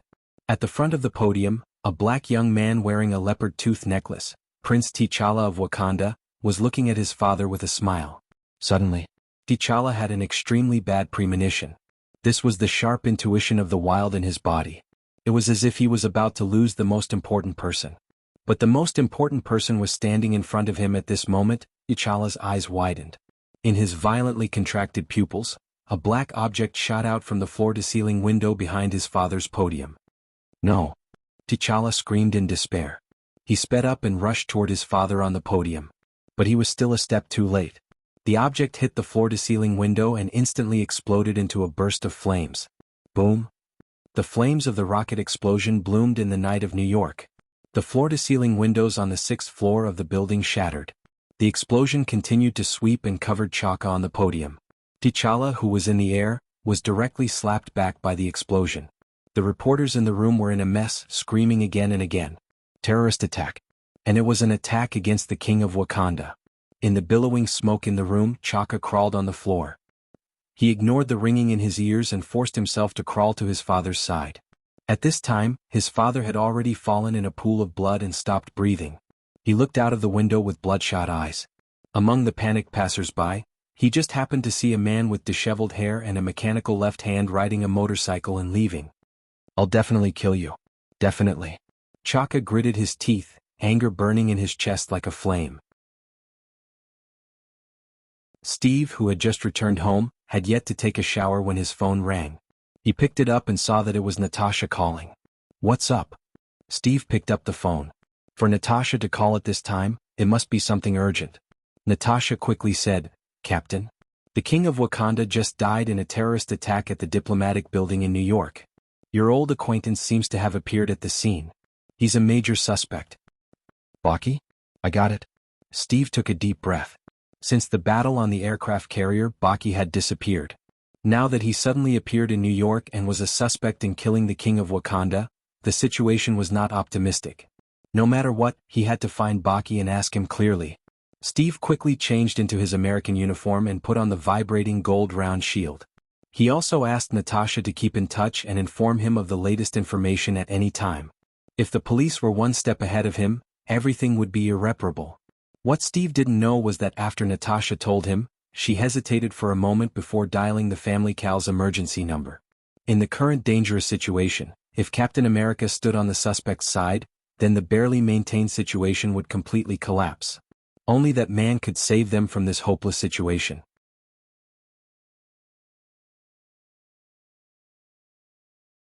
Chapter 609. New York, Bronx, around 10 o'clock at night. In a rental building on the side of a busy street, in a single room on the 20th floor. Captain America Steve, wearing his exclusive uniform and a vibranium shield in his left hand, was the first to arrive at the suspected hiding place of Winter Soldier Baki with the information given by Natasha. Captain, a large number of American Special Forces are heading towards you. They will arrive in about a minute. From the headset he was wearing, Sam the Falcon, who was on the lookout outside, transmitted a message. Got it? Continue to observe. Steve replied. He locked the door and scanned the room he had broken into. The curtains were drawn and under the dim ceiling light, the interior was very messy. A faint smell of smoke lingered in the air. There was someone here.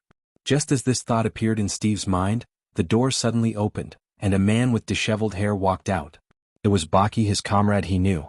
At this time, Baki was wearing a jacket that covered his mechanical left arm. He looked at Steve expressionlessly, not at all surprised by his appearance. "Baki, it's really you." Seeing an old friend again, Steve took a deep breath and asked, "How long have you been hiding in New York?"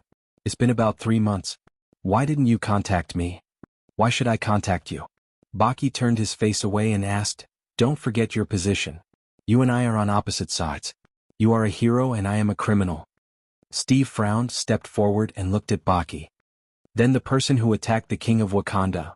Baki calmly looked up and met Steve's eyes. "It wasn't me. I just happened to pass by. Do you believe me?" Steve nodded and said in a low voice, "I believe you. But you are now the prime suspect. The police and special forces in the city want to arrest you. You are now in a very dangerous situation. Then you shouldn't have come here." Baki glanced at the door and window. He had already noticed that many people were quietly approaching the room. They should be the American military. "Baki, let me ask you one last question. Why did you save me when we were on the aircraft carrier?" Steve stared straight at Baki's face, trying to verify the guess he had in his heart. Perhaps now Baki has independently gotten rid of the control of the Hydra organization, but he is afraid of relapsing again and hurting others, so he would rather bear everything alone. "I don't know." As soon as Baki finished speaking, the doors and windows of the room they were in were forcefully broken through. Then a high-explosive grenade was thrown into the room. Baki's reaction was extremely fast. He kicked the high-explosive grenade towards Steve. Steve flipped his shield and placed the grenade on the floor, isolating it from the impact of the explosion. Although the two of them hadn't worked together for 70 years, their tacit understanding was as good as one. Their movements and coordination were as smooth as flowing water. Bang! Outside the broken door and window of the room, the heavily armed American Special Forces broke in. Baki and Steve immediately fought back. Both of them were veterans who had experienced World War II. Their physical fitness and combat skills were better than ordinary people. A small team of Special Forces was beaten to a pulp. Seeing Baki use his mechanical left hand to throw a Special Forces soldier to the ground like a chicken and raise his left fist again, Steve couldn't help but shout, "Don't kill him." "I won't kill anyone," Baki responded coldly. His mechanical left fist deflected the head of the Special Forces soldier on the ground. It pierced through the wooden floor and took out the backpack hidden at the bottom. Baki first threw the backpack through the window to the roof of the opposite building. Then he broke through the stairs alone. Steve could only follow his footsteps. Even if he knew that this would stain his reputation and make him guilty, he had to follow his own will to defeat the Special Forces soldiers surrounding the building and help Baki retreat. With Steve's help from behind, Baki first got rid of the Special Forces soldiers and jumped to the roof of the opposite building. However, just as he picked up the backpack, a swift black shadow slammed into him fiercely. Baki was immediately knocked a few meters away. His mechanical left hand supported him on the ground. He looked up and saw that the black shadow was a humanoid Black Panther. To be more precise, it was a mysterious person wearing a Black Panther suit. The Black Panther looked at Baki coldly. It raised both hands and sharp nails extended from the tips of its fingers. It was about to continue attacking Baki. At this moment, Captain America Steve jumped down and blocked its attack. "Don't block me." The Black Panther's tone was filled with anger. Its left hand clawed at Steve. Steve raised his shield in time to defend. The vibrating gold round shield, which could be said to be the strongest defense, left 5 shallow claw marks under the Black Panther's sharp claws. This was the vibrating gold round shield. If it were a human body, the skin would have been torn open. Even the strengthened physique would not be effective. Those claws were made of vibrating gold. Steve was shocked to the core. At the same time, Baki took the opportunity to jump down the building first. The Black Panther did not tangle with Steve too much. It continued to chase after Baki. Steve followed closely behind. In the tunnel under the viaduct, countless cars with headlights on were honking their horns and it was a mess. Among them, Winter Soldier, Black Panther, and Captain America were chasing each other against the dense traffic, causing constant car accidents and turbulence. Dong Bing wanted to escape, the Black Panther wanted to avenge his father, and Steve wanted to cover Dong Bing's escape. The three of them chased each other in the tunnel, launching a superpower battle. Finally, the three of them stopped at the exit of the tunnel. It was not that any of them had stopped, but that the police and military forces of the United States had arrived and sealed off the area. Countless police cars with sirens surrounded Dong Bing and the other two.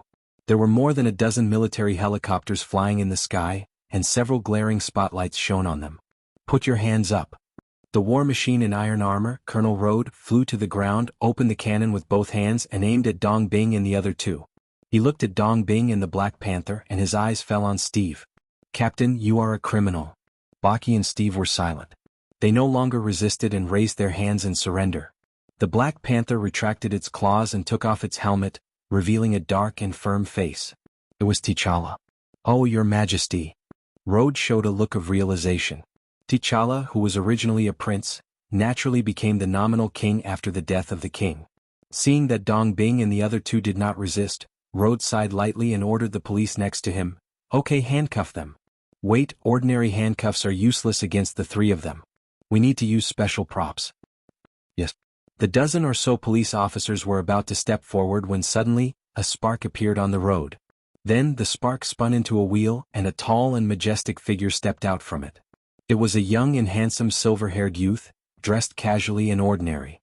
But when he appeared on the scene, not only the police and military personnel around, but even Road and Dong Bing were moved. "I say, you guys really know how to cause trouble." Kale looked at Steve, Baki and T'Challa and smiled. Whenever he was not in New York, something always happened in New York.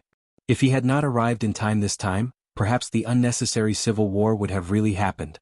You're tuning in to the Han Lee's Wuxia Chronicles YouTube channel. We're so grateful for your support and don't forget to subscribe to join us on this incredible journey through captivating stories. Your generosity through donations truly makes a world of difference, as it's the primary source of revenue that allows me to expand and enhance this channel for you. Thank you from the bottom of my heart for being a part of this adventure.